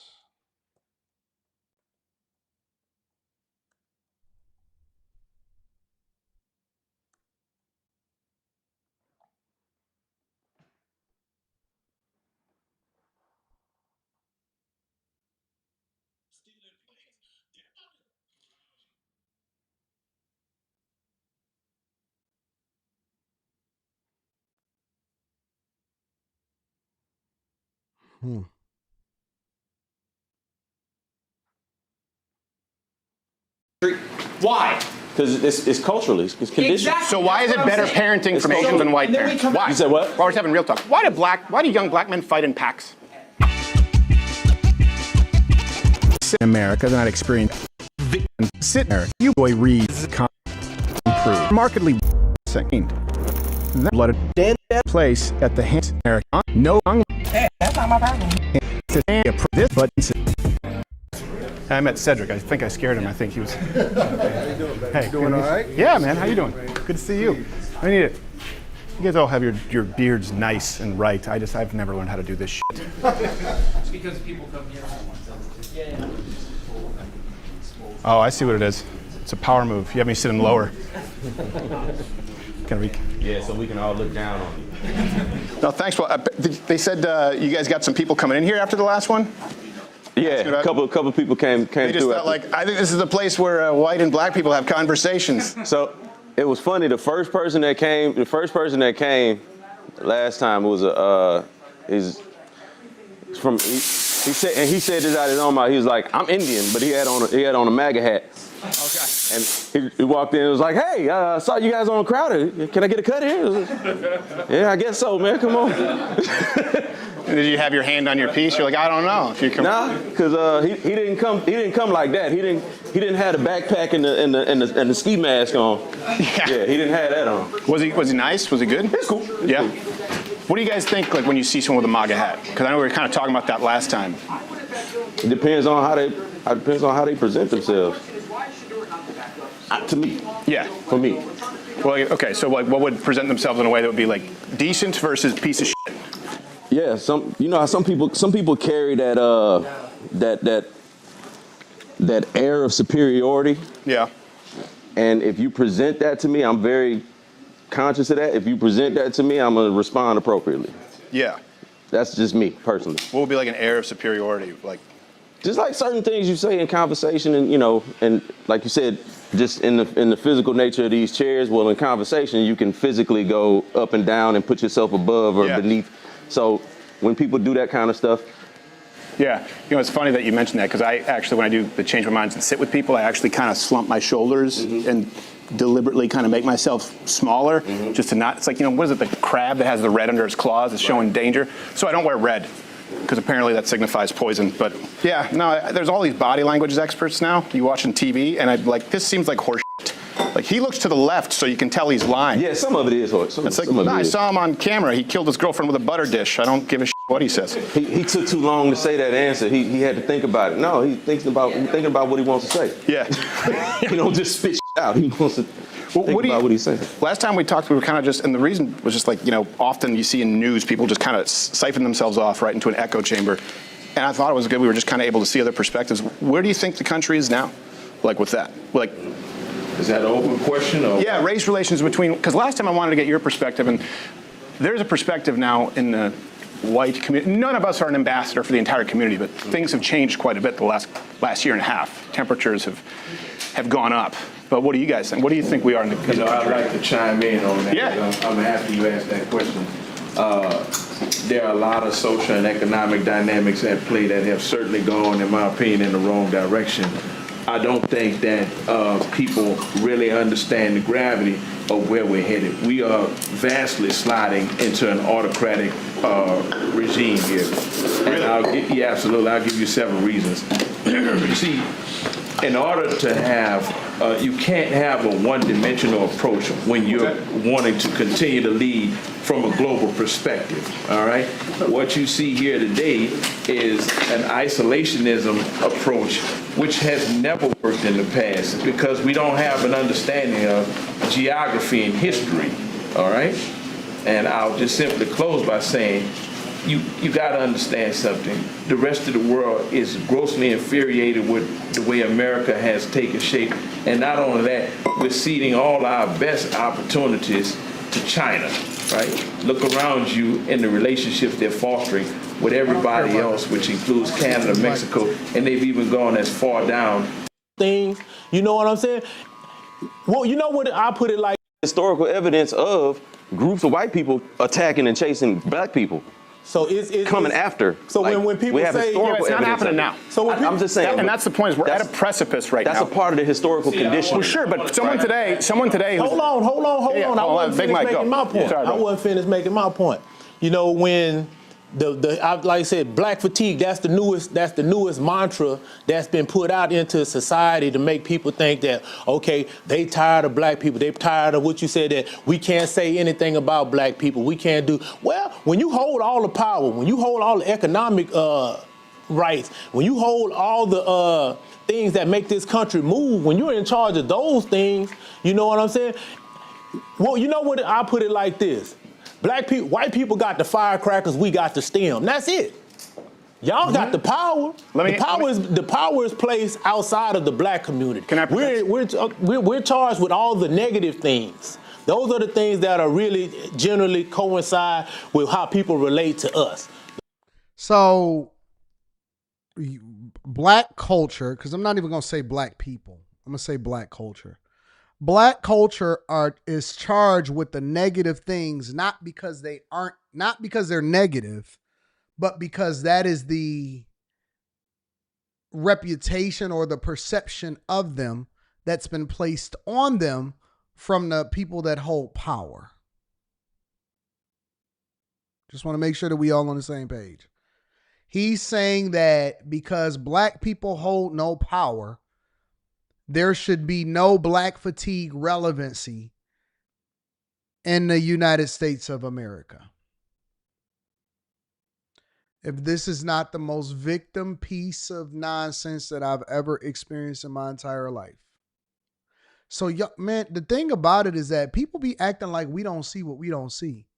We seen you. They acting like the stats don't matter. That you're not more likely to have a child out of wedlock by being a part of the culture. And again, I'm being very careful about, and I always say culture, but people don't know the difference between the two. There's black people and then there's the culture. The culture is the thing that perpetuates and promotes the thing that's the worst for us. Listen, growing up in the black community, if you are not a very strong-minded person, if you are not a headstrong person, you are going to be a statistic, not from the police, not from white people, not from any of that, but from what we have pushed on each other as a cultural norm. Let them tell it. Let's use myself as an example. Because I don't spit like this, cuz. No, little nigga, I ain't got nothing to do with that. No, G's up, hoes down. No, nigga, what you got going on? Because I don't have a felony, because I don't talk like a nigga, then nigga, you disconnected. You ain't from the hood. The worst thing in the culture is the peer pressure. And you know what the funniest part about it is that it doesn't change when you become 25, when you become 30, when you become 35, when you become 40, when you become 45. It's the same thing. And that is the dumbest thing that I've ever heard in my entire life. We hate, if you speak proper English, you talk like a white person. White people don't say that. White people don't say that. That's a black thing. We say code switch. If you believe in strong family values and you do not support people that want to support men going in women's bathrooms, then you against black women and you a coon, cuz. We promote prison. We promote criminal activity. You ain't never sold nothing in your life. I didn't know that I was supposed to. Is that a path of righteousness?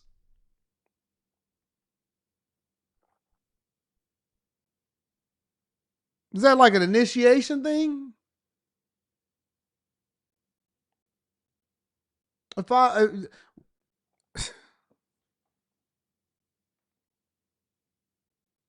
bad stuff that's go wrong with this world is the black people's fault. We the smallest part of this country. Remember that. You know what I'm saying? Beside the immigrants that come here. We have been tasked with the negative, the criminal, the immoral. That's us. And that's what we consider, that's white fatigue. But you know what we do? We just say, that's just how it's always been. No, you know what we say? Cap, you know what we say? Oh, you acting like a Karen.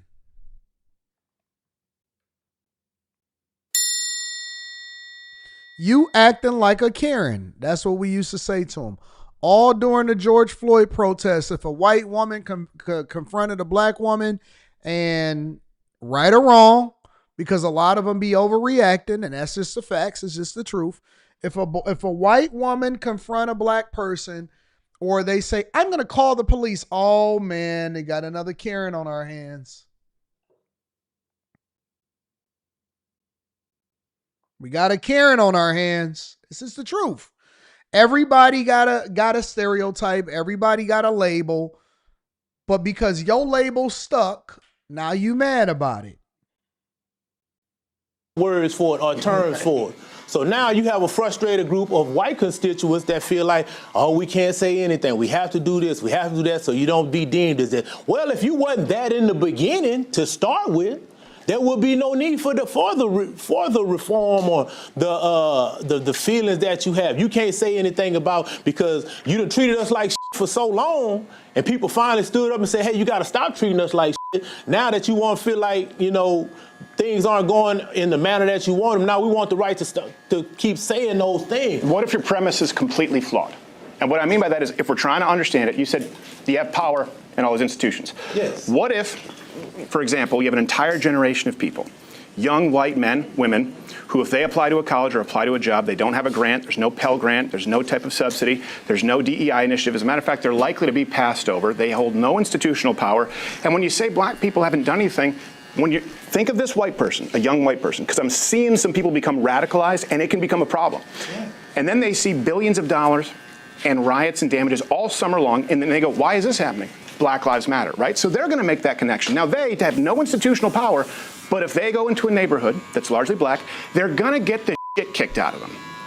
And they're being blamed for something that supposedly their racist forefather did that they have nothing to do with.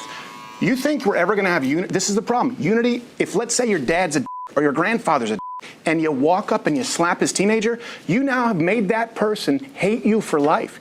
And that's what I'm seeing with not even my generation. Younger people are going, I had nothing to do with this shit. They came up during the riots. They've come up under DEI, and they're seeing a 12-time murder rate, skyrocketing crime, and any proposals they make not holding institutional power shut down as racist. Now, why was DEI even instituted in the first place? Because for the majority of time that black people have been in this country and been free, we've been denied so much. Somebody somewhere had to put some things in place to provide access of some kind. Yeah, honestly, I'm going to be real with y'all. I'm going to be 100% real with y'all. I'm not even going to speak to the talking points because I think that Steven Crowder is articulating himself very, very well. Steven Crowder got to get into a room with more intellectual black people. I'm just going to keep it 100% with you. I'm keeping it 100% with you. Steven Crowder has to get into a room with more intellectual black people because for this guy in particular, he's talking way over his head, bro. He's talking way over his head. How do you know, Anton? Well, he starts going into DEI. Well, somebody had to put something in place in the first place because we was getting... No. The history of it is you basically had real racism inside of the United States of America. You had real racism. Like undeniably real racism, segregation, the whole 9 yards. And black people of yesteryear faced real discrimination. And so what they did was they abolished certain things and then they instituted affirmative action to basically allow for black people to have an opportunity where they otherwise never would have been accepted or had an opportunity before. It's almost like the unions. The unions were created at a time where you actually needed some level of representation for the worker. But the problem is that DEI is not the same as what black people needed from affirmative action in order to give them opportunities in yesteryear. You're not facing the same thing that your ancestor faced, right? They fought for you to be able to vote, but you only vote. All I hear when I talk to black men on a regular basis about why you didn't vote is, man, that shit don't matter, man. I don't even care. We got a different type of black person that exists today. We have a different type of black person today. Affirmative action was hijacked by the feminist movement. Feminism then became the alphabet community. Well, it was different waves of feminism. Then it became the alphabet community agenda. Then it turned into DEI. So basically what happened was, as long as you are not a white man, now you are considered a minority. Now you are considered a part of diversity, equity, and inclusion. It wasn't even meant for you. They've turned black into black and brown. They've turned gay, which is a lifestyle choice, into diversity, equity, and inclusion. Now, if you are a gay white woman, you are considered with a little bit of black person in you, and you talking to a black man. Diversity, equity, and inclusion. Can't believe it. Can't believe it. Diversity, equity, and inclusion. So him even having this conversation, it's coming from a perspective of a person that's using talking points and not a person that actually understands the history of why we came into this space in the first place and why we needed to abolish diversity, equity, and inclusion, which goes back into the whole black fatigue conversation, because it's the loudest but the least accountable. It's the loudest, but it's the least accountable. First of all, you got to hold black people accountable for aligning with people that didn't have your best interests at heart and hijacked your movement. It's so many layers to this conversation. Black fatigue is basically a lack of accountability, but still being an ignorant person in public for everybody to see. And then also doing things that's not conducive for your lifestyle, which also represents and reflects badly on your entire race or the entire group of people that look like you, because now it becomes a stereotype because it's become a norm. If it's a cultural norm, it's expected, or you can anticipate 9 times out of 10 that that is the thing that you're going to experience if you just so happen to be a white person or Asian person or Hispanic person going into a space that is predominantly black. It just is what it is. If I talk to a woman that is single at 35 years old, 9 times out of 10, she is going to have a baby daddy that got a baby with another woman, and then she's probably going to have another baby and or say, where's all of the good men out here? If you go into a restaurant and you see a group of black women come in, it is a strong possibility that they're going to be very demanding, a little light on the check when it comes to tipping. They're going to take up your whole section for the entire time that you're there. And then they're going to sit there and look at you with an attitude if you didn't get their lettuce right. And they're going to take a piece of their hair out, pluck, throw it in they food and say, oh, it's a piece of hair in there. You need to take off the bill. That's black fatigue.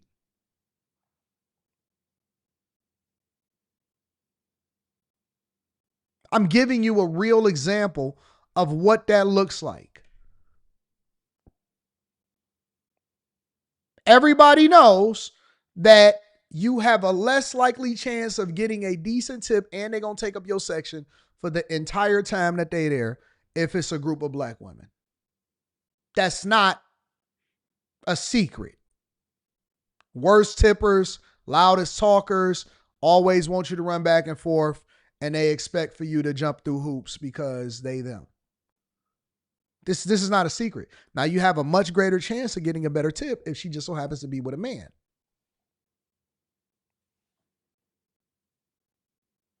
Stereotypes aren't given their earn. It's just the facts. So now when I walk into a restaurant and I am a very generous tipper because I appreciate people and the service that they give, subconsciously, I already know that I'm being sized up. Why? Because it was a nigga that came before me that decided that they wanted to exercise their right to embrace the culture in the most negative way possible, which left a bad impression. But then we gonna sit here and say, hey, why you not treating me the same way? What you mean? I can't erase what they just experienced right before I came in the door. So now I got to be on my best behavior. Now I got to be on my best behavior. See, KL, the KL says They don't care, AD, we have to separate ourselves. We can separate ourselves all we want, but it doesn't mean that our reputation is not going to be the same because we identify the same. So we can separate ourselves, right? But the problem is that we all still congregate in the same spaces, even though we don't have the same behavior. So now we come in with, behind the 8 ball, not because people don't like us, but because you decided that you wanted to do some dumb shit, and now I have to pay the price for it. That's the truth, right? That is where the fatigue come from. Is you, I can do 1,000 different examples. I'm not going to do it. I can do 1,000 different examples. 1,000 different examples. And everybody has a stereotype, right? White people got it, black people got it, Asian people got it, whatever, so on and so forth. It's going to be a stereotype because there's some truth in it.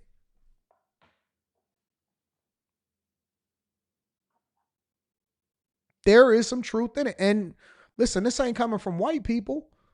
Black servers will tell you, oh my God, I hate seeing when they come into the door. Because you already know. You already know.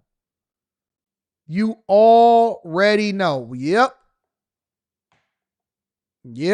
Ain't nothing happening today. We ain't getting no money today. We working for free. We might have to have some money come out of our paycheck. It just is what it is.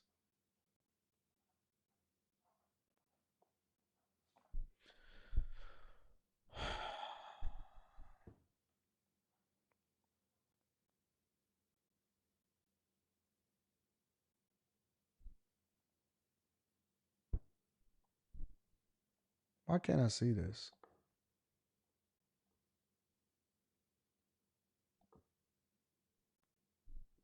Why is this written white? That's so dumb.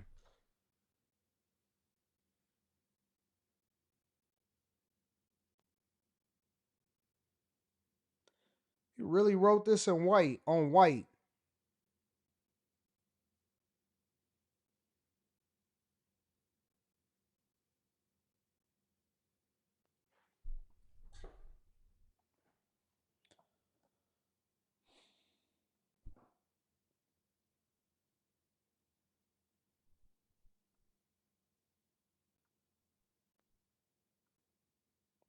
Give me a second. Let me see something.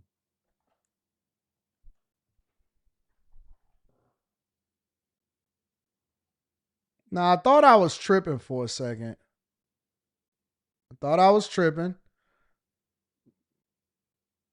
y'all, you really did write in white. Let's talk about the shutdown. Trump is only doing this to cover up that he's a pedophile like his best friend Jeffrey Epstein. Y'all really do be sending this. Y'all be surprised. Let me show you something. Because I thought it was just me, but it's not just me. Let's see something. So this is the email that I just got, for example, ladies and gentlemen. Just want to make sure that we all on the same page. So they wrote it in white. So I thought it was just me. So I went back into my email and I say, okay, well, let me go and see what's happening or whatever, so on and so forth. See if it's just me or whatever. Let's go to Scotch and Soda. All right. So they got their regular emails, different people writing emails, so on and so forth, right? But let's just go into it for the sake of conversation. So in order for me to be able to read it, I had to highlight it. Let's talk about Stephen Bailey, Stephen the God 901 took his precious time out from his Amazon job to write me in all white. All right. And this is what he wrote. Let's talk about the shutdown.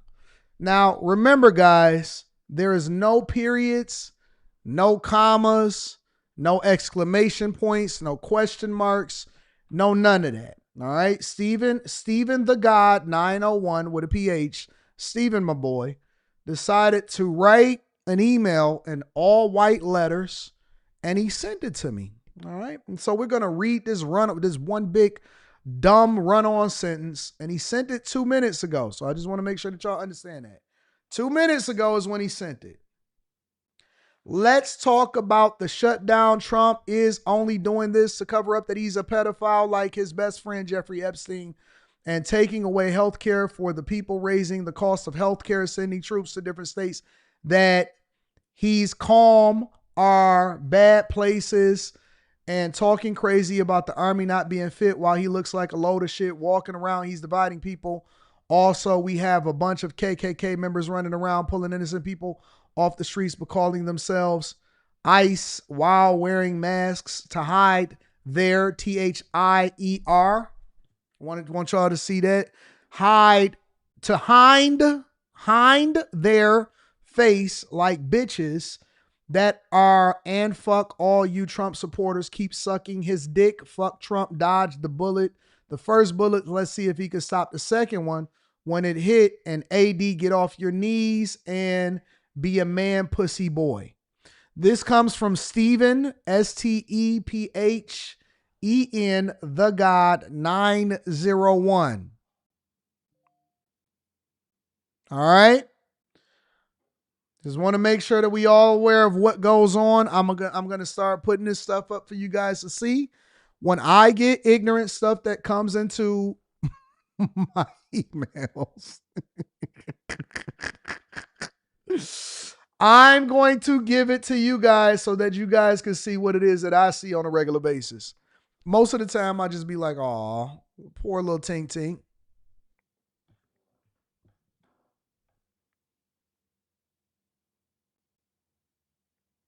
Poor little Tink Tink.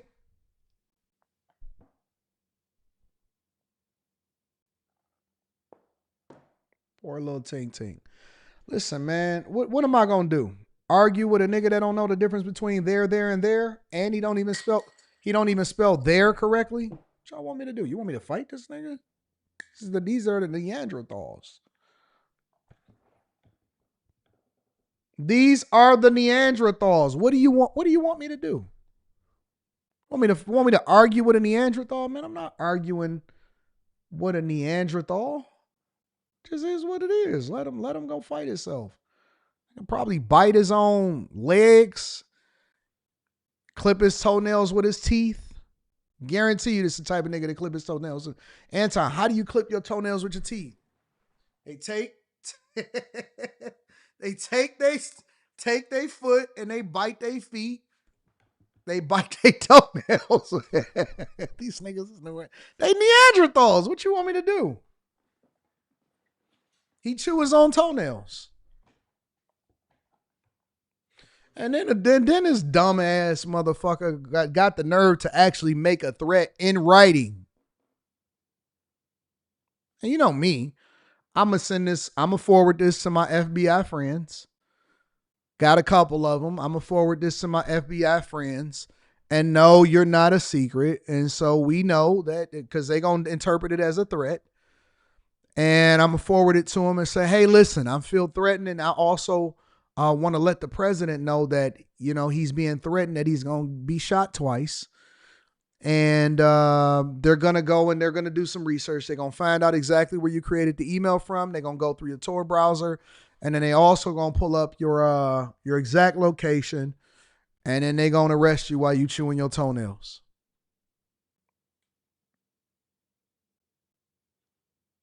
And then he had the nerve to make a threat in the email. Flag, forwarded. Hey guys, you might want to check this out. I think that this is a credible threat.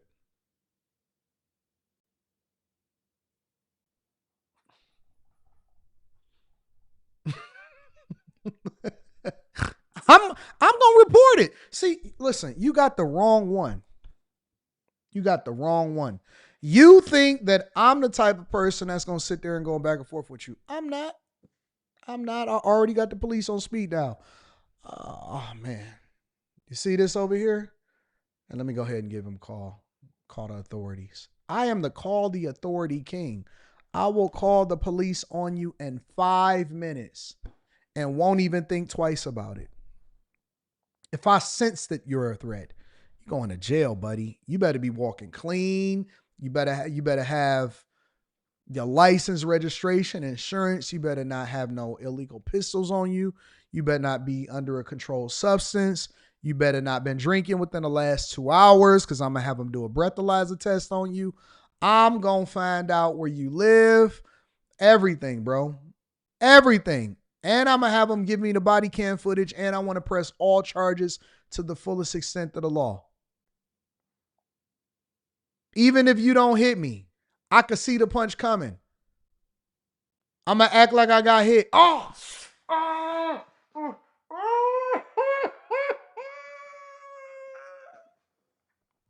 I'm going to lay out. Man, I ain't even touch you. Yes, you did.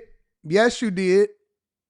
And she got it on camera from behind you, so you from my angle. Yes, you did. I seen you hit. I'm going to just fall out. I'm going to open up my eye to make sure you're still there.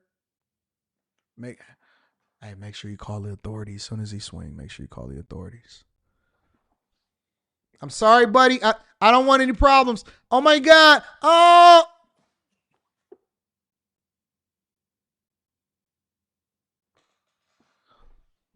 We got us one. We got us one. We going to sue him. We're going to sue him. Make sure that we get cover our medical bills. Call Sam, 1-800-CALL-SAM. It's the Bernstein advantage here in Detroit. Yeah.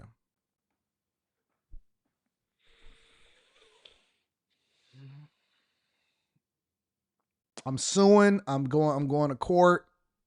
I'm putting a neck brace on. I'm talking what y'all would call a white man's voice. Yeah.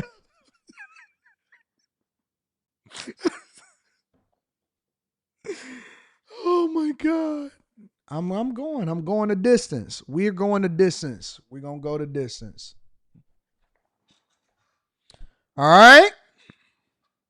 Shout out to Stephen Bailey, Stephen Bailey, Bailey. Stephen, Stephen, the The God, God, 901@gmail.com. Thank you. Appreciate you. Y'all ready to continue on with the show? Let me read some of these super chats. Executive Suite MLE says, Cory and Obama will take money from anybody. If they giving it away, Cory is no different than Clay Davis. What happened to the 100 M's from Mark Zuckerberg?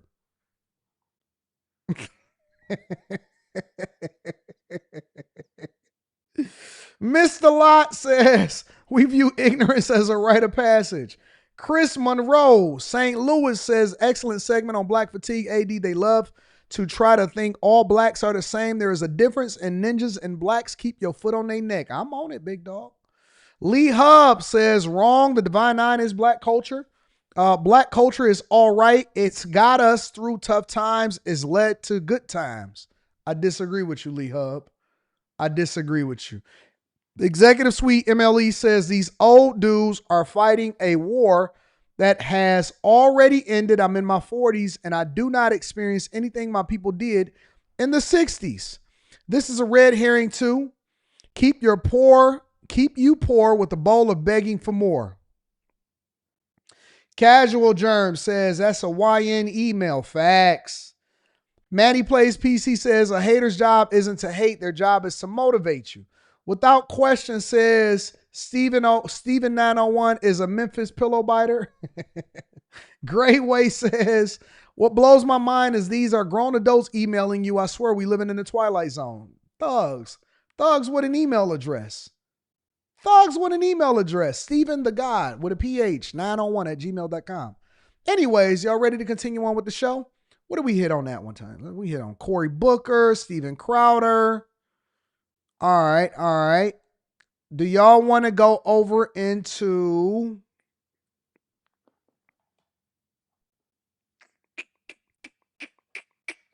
how far are we into the show so far? 2 hours. All right, we in there. Ash, what up to my dog Ash? I appreciate you.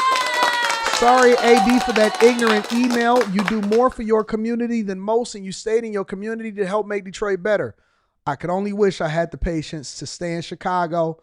You are not a black man. You are a good man. I appreciate you, and I accept that, Ash, and I thank you for continuing to hold me down. We got after hours tonight, and make sure y'all tap into the Patreon. Link is in the description. All right. Y'all want to go over to the CNN town hall while we on the politics real quick? Let's get into the CNN town hall. I want to do the town hall. I like town halls. I think that town halls are awesome.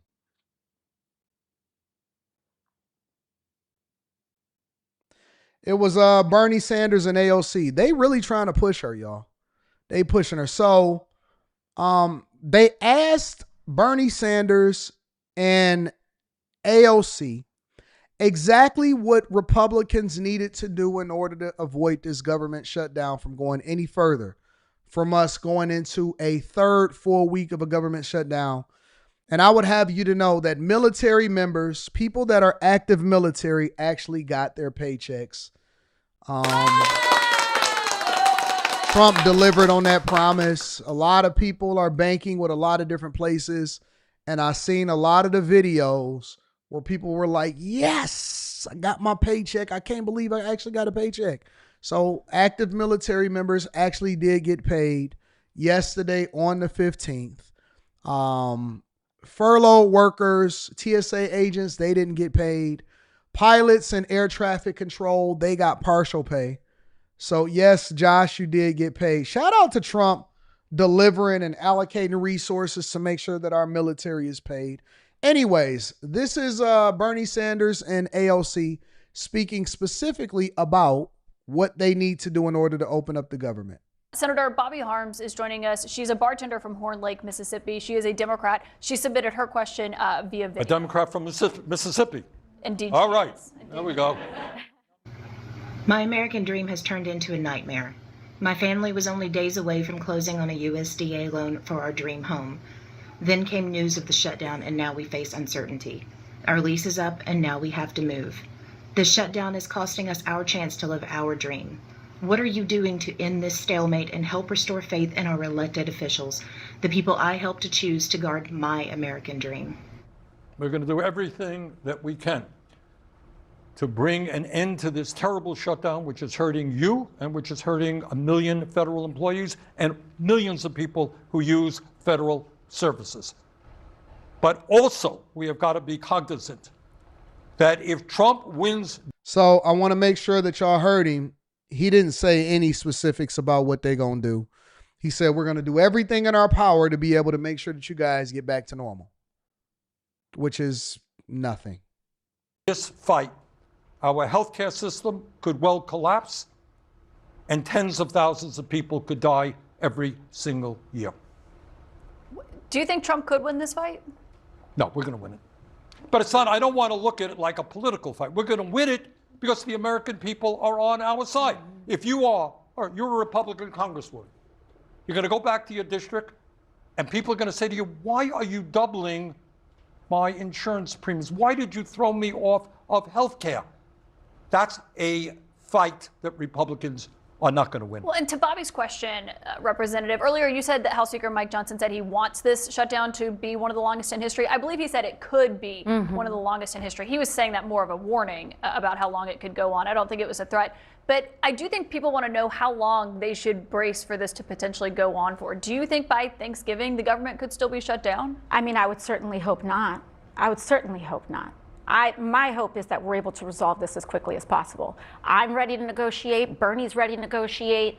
I mean, we are all open and ready to. Is anyone actually negotiating right No, now? but Because we hear from Republicans let me and reiterate Democrats one on that. point. Republicans aren't in town. How do you negotiate with people who refuse even to show up to do their job? They're on vacation for what, a month now? Yes. House Republicans have been on vacation for over. But the Republican senators are here, and House Speaker Mike Johnson, we've had him on. He said, we've done our job. We passed the clean CR in the House. It's now up to the Senate to make these negotiations. They need to pick up a phone, Caitlin. They need to pick up a phone. They're saying that they're doing all this work. They are twiddling their thumbs and talking to each other. It is actually an unconscionable abdication and refusal to work. They refuse. I've never seen people who hate working so much in my life. I mean, genuinely, they won't even pick up the phone. They won't. If I were Mike Johnson, you should be in that office negotiating with Hakeem Jeffries every damn day until we reopen this government. Here's the problem with this whole conversation. Number one, they're talking to a bunch of people that probably are not even familiar with really what's going on. So it's easy to just use these easy talking points and then possibly convince people that, yep, Republicans need to pick up the phone. Republicans have already passed a clean CR. This is not the way that you negotiate. You are supposed to debate and try to build trust and work across the aisle while you keep the federal government open, not use it as a talking point and as an opportunity to try to push people off of what it is that you don't like about what's already happening. Here's the key, though. Here's the key. I personally believe, and I'm open to being wrong, but I personally believe that they are playing directly into Republicans' hands in several different ways. One of which is they're lying if they're telling you that people are on their side. They aren't. They aren't.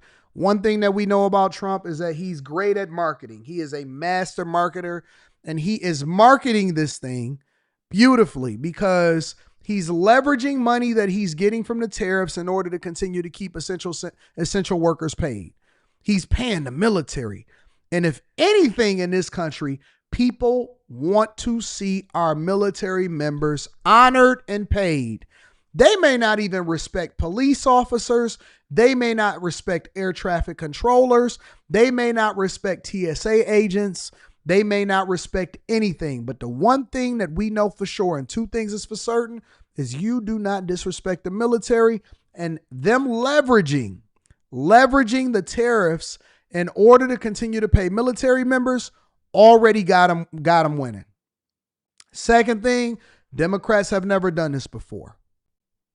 Meaning that they are leveraging the fact that they are fighting for something that's not even best for American citizens to ensure, or trying to use that as leverage to try to get something done since Trump has been doing all of this winning. Trump just literally got a peace deal between Israel and Hamas. Here's one of the final points, not the only, but one of the final points that you got to make sure that you pay attention to. All right. I think that they playing into Trump's hands as far as making sure that he downsize the government. I think that they are playing directly into Trump's hands when it comes to downsizing the federal government. Anton, what do you mean? Those jobs that they are laying people off from, I don't think that they coming back.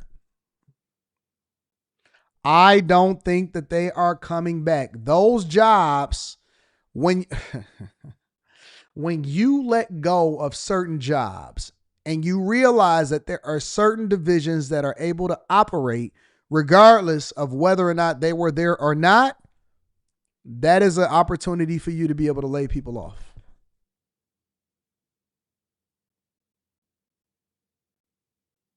The layoffs that are happening those jobs probably won't be called back. So all they are doing is playing into his hands to directly downsize the government without even having to take accountability for how they doing it.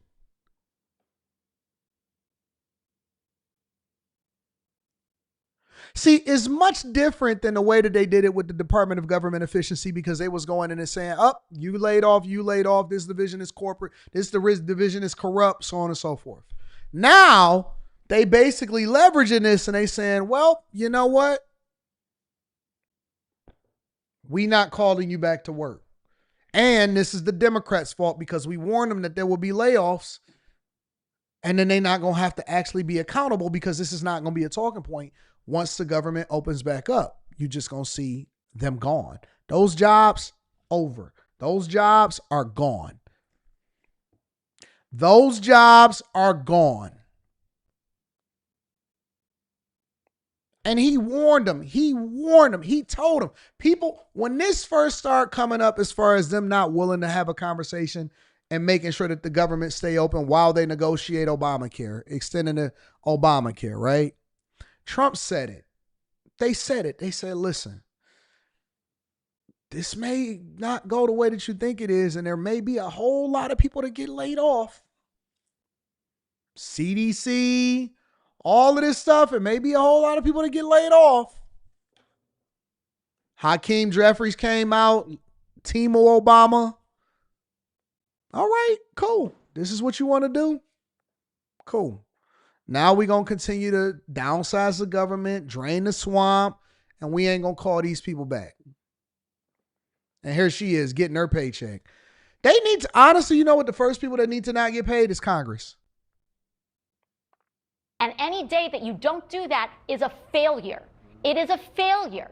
And until there is accountability for people who refuse to work, then we're going to continue to be in this cycle. So, you know, in the Senate, the Senate Majority Leader is John Thune. He should be negotiating with Chuck Schumer.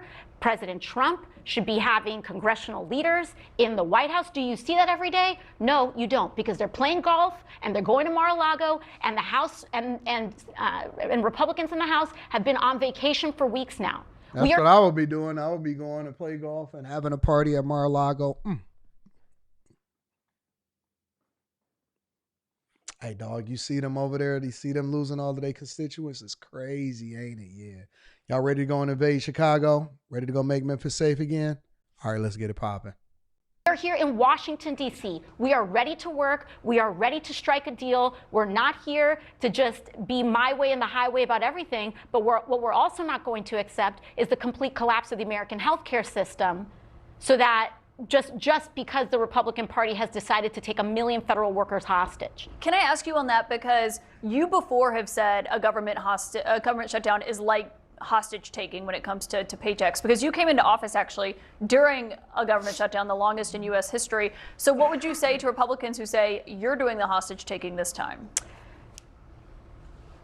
Once again, she didn't even know how to answer the question. She didn't even know how to answer the question. She was at a loss for words. I'm not even sure that she fully comprehended the question that was asked to her. I'm not even sure that she fully comprehends the question that was asked to her. A government shutdown, the longest in U.S. history. So what would you say to Republicans who say you're doing the hostage taking this time? Once again, pick up the phone. What kind of question is that?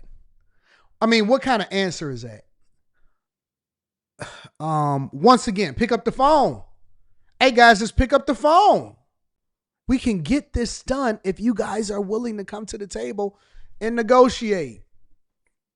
Pick up the phone, guys. Pick it up. Come on, guys. Pick up the phone. What kind of answer is that? Need to pick up the phone. And it's not hostage taking if they refuse to clock in, right? We're all clocked in. We're all clocked in to do the job. They're not even here. They're not even here. And so it's not hostage taking as much as the fact is they refuse to show up and do the job. Once again, the law is in the Senate. They need 60 votes. They don't have 60 votes. They've got 53 or maybe 52. That means you have to sit down and talk to the other side. I think that they are Bernie Sanders is trying to push and promote her. They've been on tour again, they oligarchy tour and all of this other type of stuff. But, you know, they not doing their job. They know what they supposed to do. They digging in their heels, and basically this is going to become a stalemate. I personally believed that the government would have been reopened by now. I didn't think that the Democrats would even be standing on this for as long as they are. But I was wrong. I am willing to bring myself back to the conversation, the congregation, and say I was wrong. No way. I didn't think it would be closed through the 15th. I thought that by the 15th it would be reopened, and that, you know, you would start to see people get back to work and that government would be open and that you would start seeing people getting their paychecks. I didn't see it. I was wrong. Maybe it'll go a month. I don't think that Republicans is even I don't think they're going to blink. I don't think that they're going to blink it even a little bit. I heard Elon Musk saying that he would help to fund the essential services of the government. That's what I heard Elon Musk say. They say, hey, we got billionaire friends that will help it, and then we'll just pay them back later on. You know what I'm starting to see now, though? You know what the truth is? You know what I'm starting to see now? I'm starting to see people take out payday loans. I'm starting to see people take out payday loans. It's getting tight. People are taking short-term loans. They taking credit union loans. I seen some people saying that they was borrowing from their TSPs. They borrowing from their retirement accounts in order for them to continue to float. I'm seeing people starting to live off of credit cards. Listen. If you want to get the people mad, then all you got to do is start messing with the money. They don't want to hear that we going to get ours on the back end. They don't want to hear none of that. Because when they can't even get to work, when they can't feed their kids, when guys can't go buy some Badussy, when they can't go and trick off on these hoes, it's over, man. It's over. Daddy ain't get paid today. Oh, mommy didn't get paid today. Oh, my God. It's about to be Thanksgiving, traveling season. It's already tight. Your credit cards is maxed out to the hilt. It's not going to be good. Better tighten up y'all belt. And don't hit me up because now I got the spirit of knowing me now. I had a pep talk. Somebody gave me a pep talk. My daughter gave me a pep talk. She said, Dad, no, I seen what happened. I was watching and I don't like that people are trying to take advantage of you. So, Dad, no, we can't do that anymore. We can't just let people keep taking advantage of you, Dad. That's not good. I said, okay. All right. Well, I got the spirit to know. Don't call me talking about, oh my God, I ain't got no groceries. Because I'm going to tell you like Diamond told you, you're going to have to use what you got to get what you want. You're going to have to use what you got to get what you want. I'm going to tell you just like Diamond told you. I'm going that way. Sir Trenton in the building says, I have a question. What would have to our taxes if those who are in jail for murder were put to rest instead of held? Eye for an eye law, if you will. I don't think nothing going to happen to our taxes. We're going to continue to pay taxes like we normally have, and they're going to reallocate it to other things. Democrats really think they can strong-arm Trump? I think they're in for a rude awakening. Malachi says, Anton, you give me hope. We have another chance to vote Pritzker out next year. However, I'm saving up to buy property. If he wins again, should I look outside of Illinois? I'm in Bloomington, and it's still Illinois. I think that Governor Pritzker is going to win again. Listen, the one thing that we know about Democrats is that they may not be good at what they do. They may run their city into the ground, but y'all don't necessarily vote them out. Because people, even when people go to the polls, they vote based off of familiarity. They're not informed. Most people that vote, because you usually have a low voter turnout rate, but most people that vote, they vote based off of familiarity. They don't vote based off of what's best. Bernie Sanders is AOC's support animal. Red, what up, Mika? Says ACA subsidies were temporary. Dems equal no sunset clause. Shout out to my girl, Mika. Make sure y'all go and tap in with her over there, Red Cup. We like Red Cup. Mika ain't gave me no Red Cup yet either. I just want to say that out loud. Mr. Joe says, the more I hear her speak, the more I'm convinced she only got elected because she's cute. Well, we know that. Look at Ash came back in here with another 50. In addition, while the government shutdown continues, illegal aliens cannot get their free medical care in blue states, especially California. Some are already self-deporting to include the ICE raids. Trump is a master game changer. Dems are dumb. That's a fact. Shout out to Mika says, Poppy. All right, hold on. Let me get my translator. Necesito dinero auto. All right, hold on.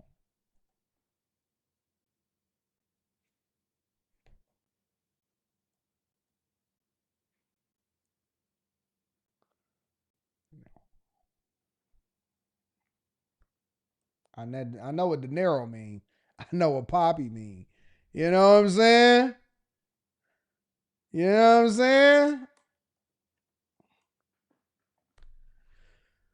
All right, let's see what this means.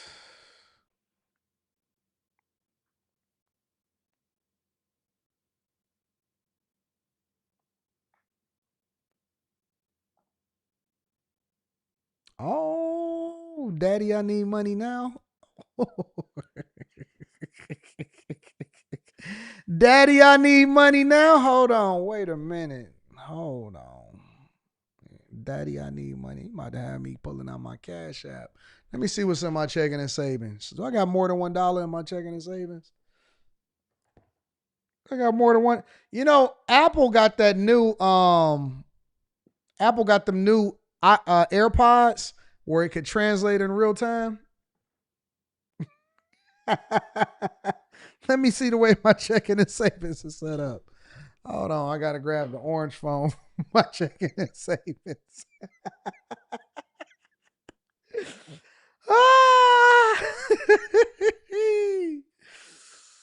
Let me see the way that my checking and savings is set up. Chase.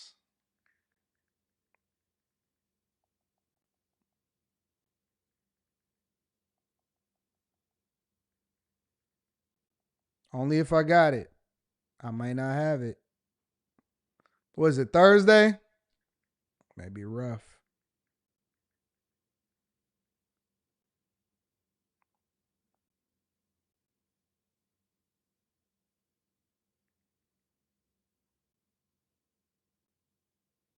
Oh, it's I don't know. It's a rough one for me. Let me go.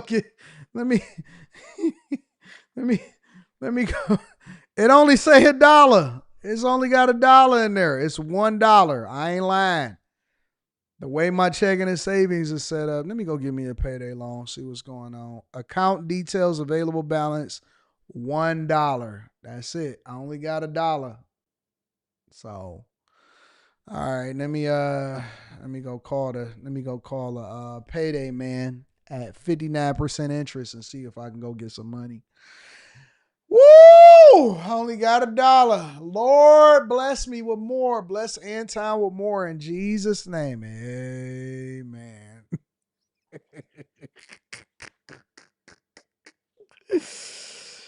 Oh, man.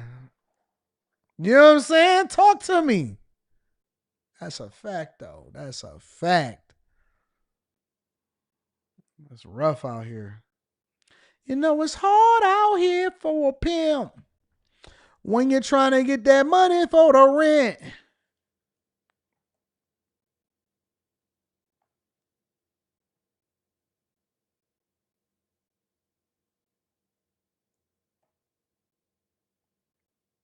You know, it's hard out here for a pimp. Ain't that how she sing it? You know, it's hard for a pimp when you're trying to get that money for the rent. Yeah, This morning, tensions running high in multiple areas around. Hey, don't be saying it's the same savings account. It is what it is. There ain't been nothing added to it, so it's got the same amount in it. They should have shut that account down a long time ago. Man, what is this $1 still sitting here? President Trump's immigration crackdown. Overnight, Los Angeles County declaring a state of emergency in response to ICE raids. Officials voting to clear the way for financial assistance for residents they say have been negatively impacted by immigration raids. While in Chicago, clashes on the streets getting heated. Homeland Security says federal officers faced a hostile crowd after an undocumented immigrant rammed a Border Patrol vehicle while trying to flee an immigration operation. After a pursuit, agents crashed into the vehicle to stop it and arrested the suspects when a crowd grew. Chicago police responded to the scene and say some people threw objects at federal agents who deployed tear gas, exposing some in the crowd, including 13 Chicago police officers. This type of escalation is what is going to cause harm. It's not the people of Chicago, but it's the federal agents. It's the late. Hey, Chicago, ain't y'all tired? It's a video here, and I'm going to show it like this. Let me get this one. Because y'all got to be tired. Ain't y'all tired? Ain't y'all exhausted?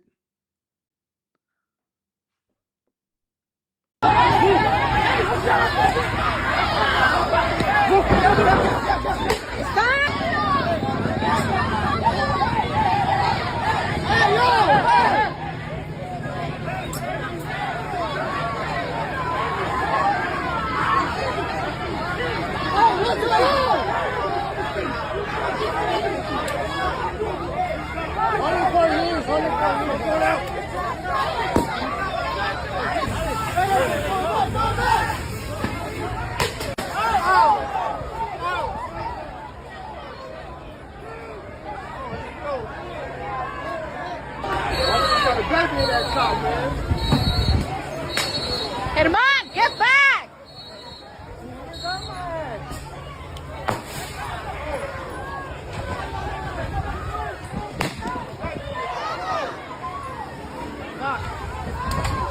Alma. Where is she at? I don't know. Look at these idiots.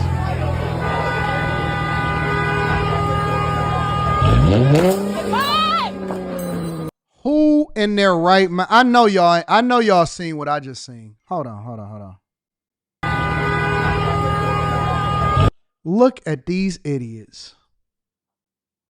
Look at these idiots. That's a whole baby. That's a whole baby. Look at these idiots carrying a whole baby. That's a black couple. That's a black couple.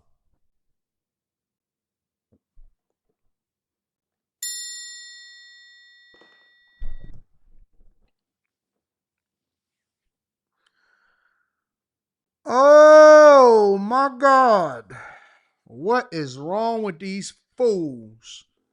What fool? And this is how I know that they idiots, bro. This is how I know that Democrats and liberals and people in Chicago is out here looking like an idiot, bro. That's how y'all end up with Tylenol babies.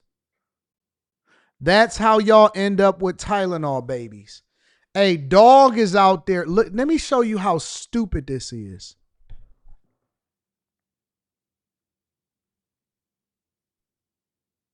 I got to get the close up. I got to get the close up now. What's that? 110?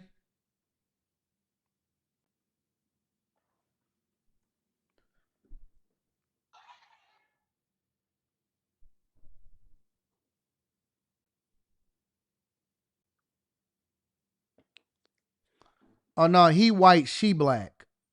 It look like he might be white and she black. So they got a mixed baby, or he may just be really light skinned.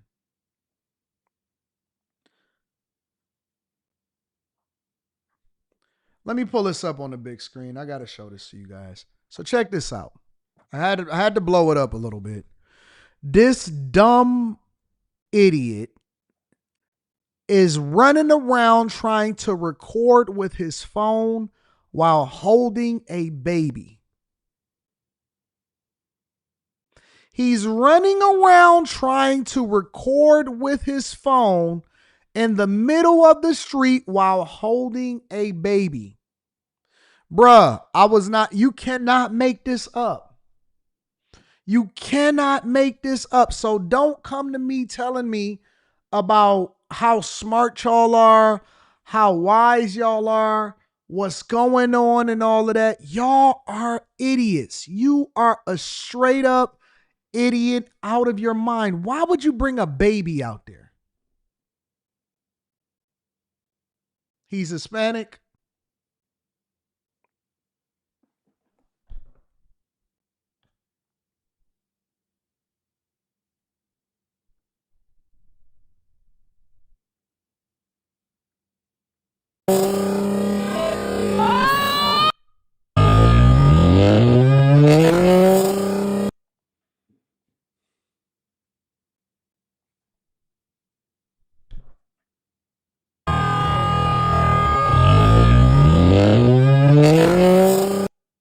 She ain't even got no shoes on. She don't have no shoes on. She don't have no shoes on, y'all. What is wrong with these people? She don't have no shoes on.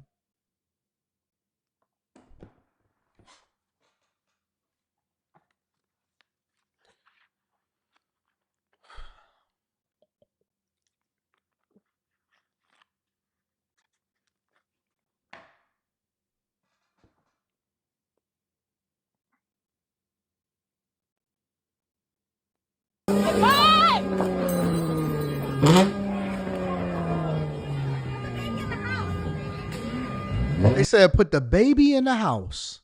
Put the baby in the house. I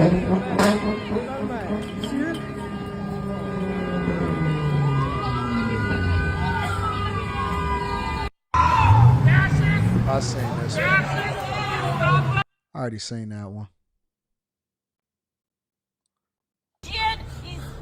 Let them know. I got you. Yep.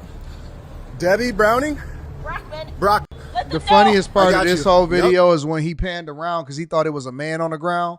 And he says, "Sir, what's your name?" Sir, what's your name? What's your name? Debbie Brockman, I work for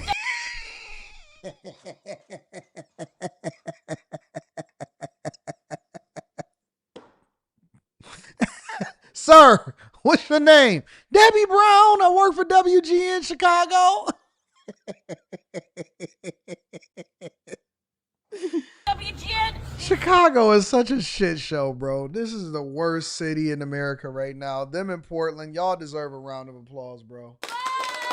Chicago is the funniest, and Portland is the funniest cities out there. Bruh, Portland is out there, got naked bike rides in the rain on hard seats. And Chicago, y'all just out of y'all mind. Let them know. I got you. Yep. Debbie Browning? Brockman, WGN. Do you guys want to share?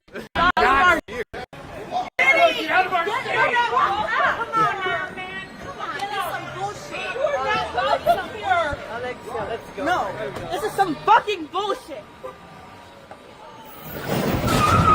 Oh!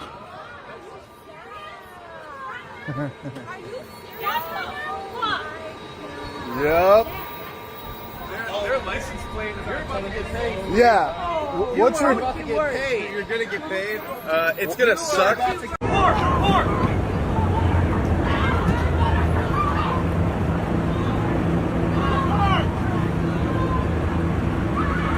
Whoa.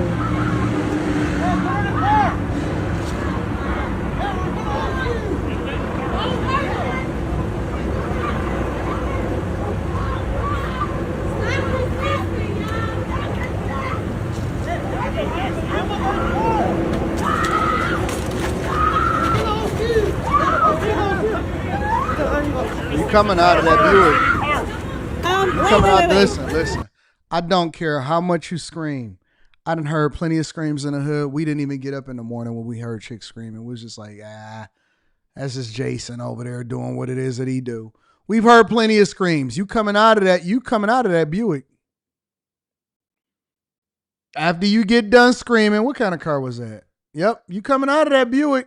That's definitely a Buick. Have you driven a Buick lately? Wait, you guys came to the school and to do this? Do you have a warrant? They haven't asked for a warrant. My name is Jocelyn from Cicero. They don't have a warrant. They didn't ask for one. They forcefully opened the door of the truck. It was locked. It was locked. You're going to record this. Don't get it closer from me, all right? Cool? Just stay back, please. You're being arrested for Yeah, but you guys came to the school? They forced us out of the car. They forced us out of the car. They were following us. They were upset. Time to go home. Time to go home.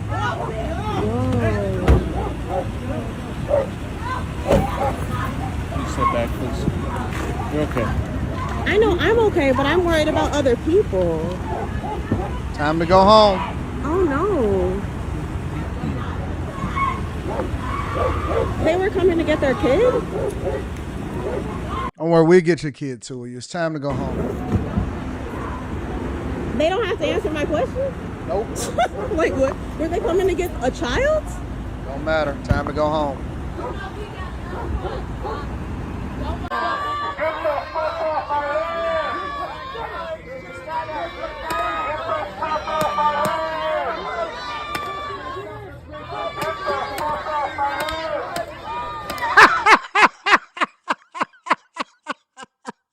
Oh, you thought you was a zombie. You thought it wasn't gonna hurt you. Huh? You thought you was Hey, he gonna stand there while they keep shooting. They hitting him with pepper balls. And he thought he was tough. Somebody with a helmet on gonna come over there. See that pepper ball coming at him?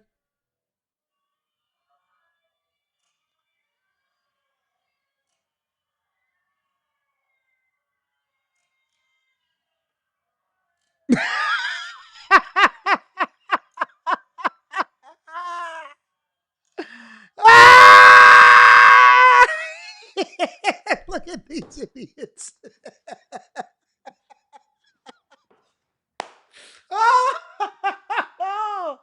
Oh, man. Oh, my God. Lord, help me. Don't let my... Oh, Jesus. The nigga felt like he was dying in a movie. Hit that nigga on the top of the head. Mm-hmm. Pow!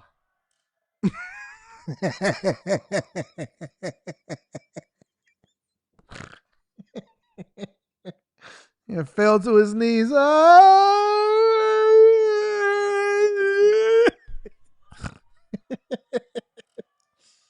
Look at these idiots. White people were so dramatic. Oh, Jesus. Look at this dude. Watch how he falls. Look at this, y'all. Damn!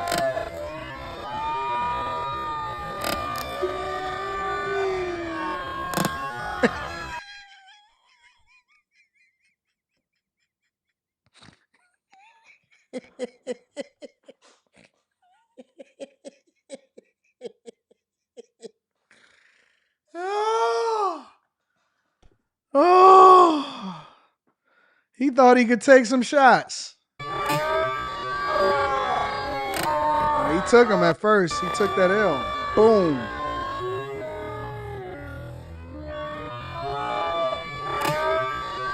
Boom. Oh, you tough, huh? Give him that headshot. Pow!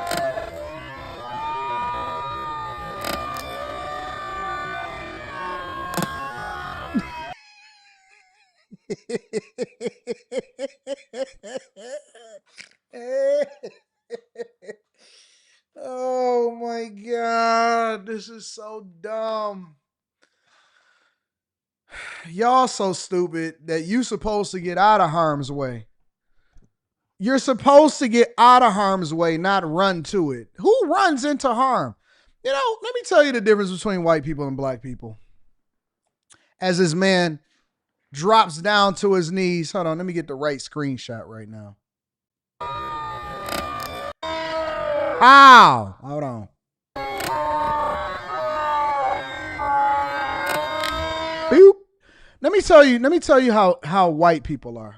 How funny white people are. Trump said, we coming to Portland, we coming to Chicago. White people said, I'm coming to stop you and no weapons formed against me will prosper, right? Black people, I'm going to give y'all some credit on this one. They say, hey, man, you know we coming to Memphis and D.C., right?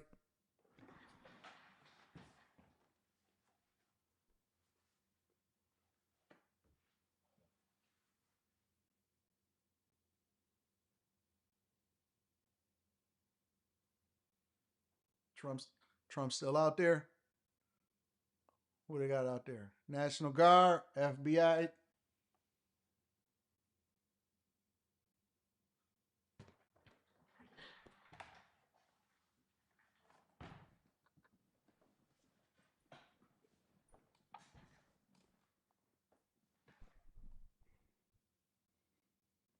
Them niggas still out there? All right, we gonna sit down for a minute. Hey, man, the trap is closed for the day. Nah, man, that nigga Trump out there, man. He got the FBI, the ATF, all of that shit, bro. They out there. Now we chilling. Nah, man, we done, man. We only about the hoes right now. We chilling. We slow dancing. We chilling. Niggas went in the house. I ain't even gonna cap. I had to give them some credit. The YNs, they went in the house. They was like, you know what? Nigga, put the switches up. We chilling, bro. We don't want no problems, no issues, no trouble, no none of that. Niggas start going to church. Got their life together. Got a CDL. I heard CDLs is still going up in Memphis. Seriously, over in Memphis, niggas is like, you know what? We gonna get off social media for a little bit. I heard, dog. Couple niggas shut down their social media, removed their pictures. They said, bro, we don't want no problems. Want no Ray-Ban coming? Oh, nigga, you shouldn't have told me. You announced that y'all coming to Memphis? Okay, we gonna go ahead and sit down for a minute. They went over to Nashville. You know what? We hanging in Nashville. We not really interested in Memphis right now. Facts. They playing 2K and Madden. Black people, you look. They told black people that they was coming to Memphis. You a idiot. You gotta be the dumbest person that I've ever seen in my entire life. If you still moving work through Memphis, who's still going to Memphis? That nigga still selling guns in Memphis? They gave y'all a 3-week head start. The mayor went on TV. He said, hey, we going to be working with the ATF, the FBI, the HSI, all of that. That's how I know these illegal migrants, the ones that came over here illegally, not the legal ones. That's how I know illegal migrants are stupid. Because the illegals, the ones that didn't self-deport, the ones that still chilling, they said, hey, man, Tom Homan been telling y'all since last year, hey, we about to come to Chicago. We coming to this place. We coming to that place. And you still driving your Buick up and down the street. Oh my God, I can't believe they stopped me. Nigga, what did you think that they was going to do? They told you they were coming to your city. What did you think was going to happen? You ain't relocate. You didn't go down to Mississippi. You didn't go to Idaho. Nigga, they came through with horseback in California and you was sitting there in the park still sunbathing. You didn't think that it was time to move? El Trump coming with HSI. Black people, they used to getting a surprise attack. They were so confused at him. And like, wait a minute, you gonna give us 3 weeks to clean up get the trap clean? Wait a minute, you gonna give us some time to get ourselves together, to get our last packs moved? That's why I was so confused at niggas that was getting arrested in DC the first week. What, you thought you was playing? You ain't see what happened to Jose and them over there? Nigga, they was grabbing Jose and them out Home Depot. They pulled up to Home Depot and grabbed Jose and them. You better get your life, nigga. Trap closed. Then second week in DC, they say, you know what? We chilling. They told Memphis, they gave him a 3-week head start. He said, listen, we're coming with the National Guard. We're arresting everybody. You start hiding. What? Seen what happened to you niggas in DC?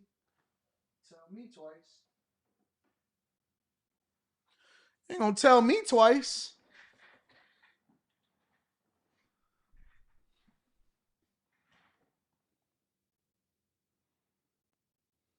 You ain't gonna, what you doing? They giving y'all the blueprint.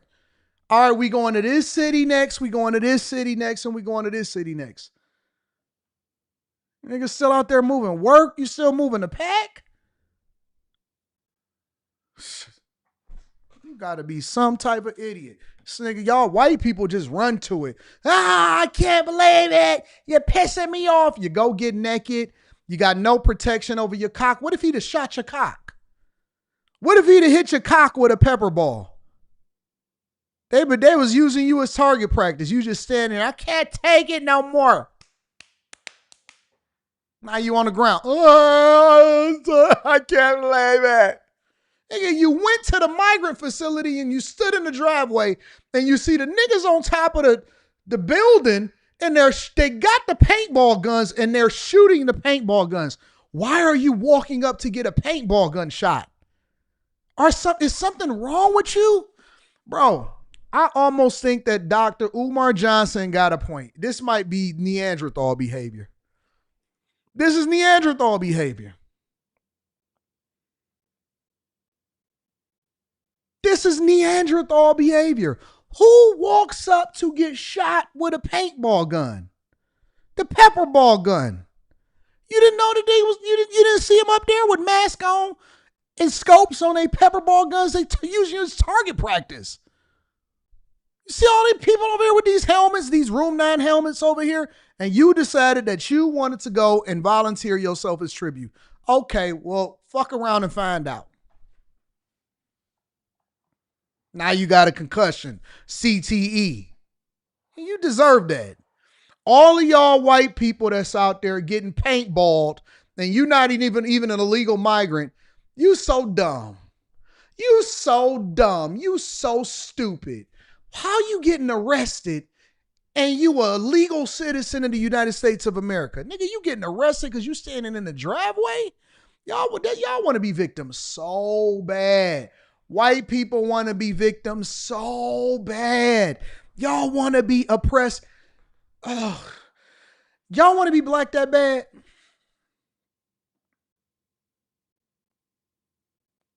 Do you want to be black that bad? Honestly. Big D sold separately. You can't have that. Big D sold separately. Y'all want to be black so bad. You want to go through with black people. Oh God, wrist it. Oh, I'm so oppressed. I hate white liberal apologist behavior. Y'all want to be oppressed so bad. Why do you want to be oppressed? What is it that you get out of it? What are you looking for? Why are you looking for a whooping? Neanderthal behavior. Honest to God, this is nothing but Neanderthal behavior. Why are white people so dedicated to Neanderthal behavior? I had a white friend when I was growing up. We went to UAD Jesuit middle school, right? And we used to hoop because I had the half court in my backyard. And so, my parents was like, hey, listen, you're going to get your life together just like everybody else. You're not going to be over here acting like you ain't got no sense. You better get yourself together and all of that. And it was like, I had a white man. It was like he was itching for a whooping. My mama, she don't play no games. She brought that leather strap out. Ah! I said, nigga, I told you. I know, it was crazy, wasn't it? He was all excited. I said, what is wrong with y'all? What is going on with this Neanderthal behavior to where liberal white apologists are running towards oppression? Do y'all really feel that guilty about what y'all ancestors did?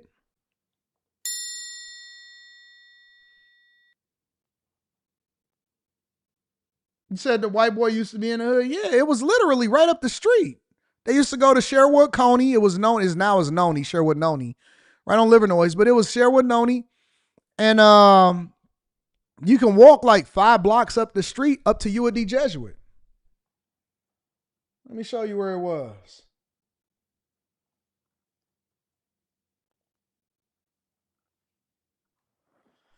They love that Neanderthal behavior. I never understood it though.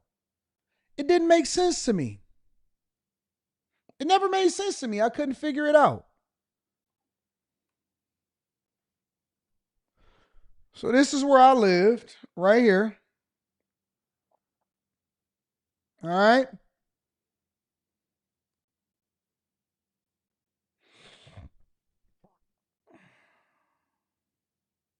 So this is my house.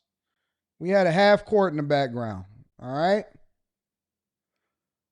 And I used to walk to school, right? So it was a great school up the street. That's the first block.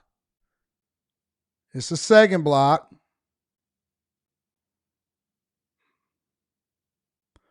And this is Outer Drive, right? So we used to walk to Outer Drive. Okay. This is in middle school. And then a little bit further was 7 Mile. So this is 7 Mile right here. This 7 Mile right here. 7 Mile and Green Lawn all day long. Here you can see the stop sign, the sign. So this is 7 Mile. And then UAD Jesuit is right here. Home of the Cubs, baby. So I used to walk straight to middle school. And this is a very, very, very expensive middle school right here on 7 Mile, one street up. And it was dope. It was really dope. And so this is UAD Jesuit, and it's a middle school and a high school. And so we would actually go to the crib. And this is where the gym is. They just built a new gym. They had just built a new gym probably at the time that they recorded this. So if you go up the street, right, this is the track in the backyard. They made it open to the community. This is the track and stuff like that and where they play football. And this is the track and the football field and all of that. And so I walked straight over to middle school. So you can see him in the hood. See little homie right here? This is Cherry Lawn. So I went to a Catholic school, but it was literally right up the street. Literally right up the street. And so that's the Catholic school that my father sent me to. And you can see it right here. This is the Catholic school that my father sent me to. So we would just walk home. I would walk home from Catholic school in middle school. So we would come and we would go and hoop inside of the backyard. And then when I got to high school, I would walk over to 7 Mile and I would catch the Hamilton bus all the way downtown every single day. They wanted you to hoop there, holla at Dre? It's a great school. It's a great school. So that's where I would go to school in middle school.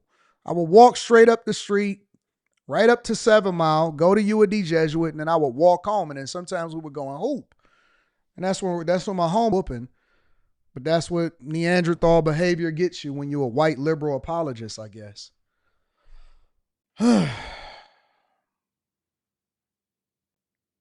When I went to school there, did I hear shootings every day? No, it's a great school. I actually documented it on my other channel. It's a phenomenal school. So I went to Hampton Elementary, and then I went to UAD Jesuit, and then I went to Cass Tech. Except from when I went to Cass Tech, it was the old Cass Tech. And so the new Cass Tech, they tore it down. It used to be a pickle factory back when I went there, and it was 8 floors. And then they tore it down and they made the new Cass Tech, and the new Cass Tech look phenomenal now. So, yeah. When did I change from Catholic to Christian? I never changed. I just went to a Catholic middle school. It was so funny because when I went there, it's so funny. This is a really good story for y'all. When I went there, one of the things that my mother did was we had to take a religion class. She wouldn't let me read from the Catholic Bible. She made me take a King James Version Bible with me to school. Yep.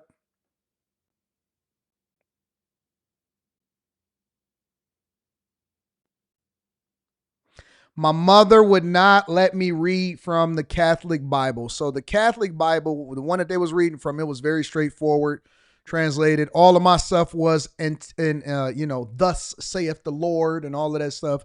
So I would follow along, but I would have to read out of the King James Version of the Bible. I couldn't read out of the Bible that they was reading out of. So I went to a Catholic school, but I never switched over to being that. So it's pretty interesting upbringing. I was able to see both worlds, but I was still where I was, and it just was what it was. All right.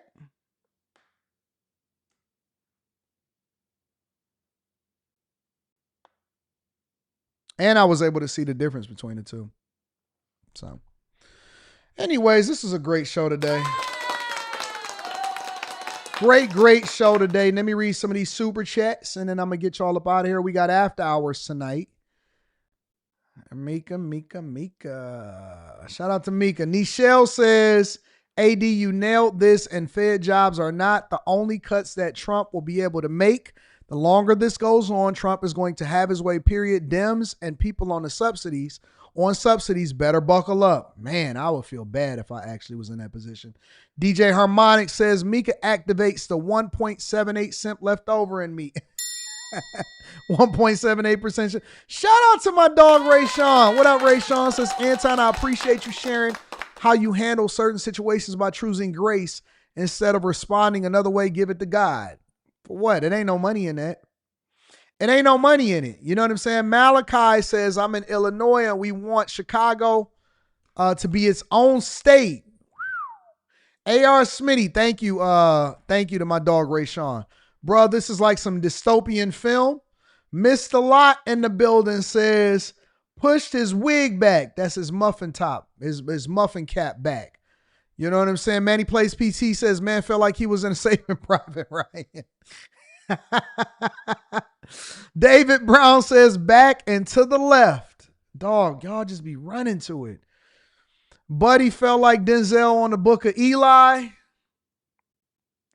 Where the white people at in Memphis, probably getting arrested, doing the stuff they ain't supposed to do. Landlord Sports says, this girl I know out there said it's hot as hell. Out there, the feds is everywhere and they taking everybody straight to jail. I said, dang, stay on out the way. I'd be in a whole nother city if I was hustling in Memphis. A.R. Smitty says, we ain't trying to tear the club up, shoot it out, or nothing tonight. Mr. Lot, my dog, says, imagine trying to protest something that has nothing to do with you. Now you in concussion protocol. Neanderthal behavior, as my dog Slimmy would say. All right, listen. We love y'all. We appreciate y'all. I'm about to post on the Patreon in 2 hours. So y'all get an update on when the next live stream is and when you're supposed to be tuning in. And that way you'll get an opportunity to watch the live streams before it. So you're not behind and we don't have to go back in time to bring you up to speed on what's going on. But make sure y'all tap into the Patreon. Link is in the description. Teach Henley, 40% off your first order, 20% off for life.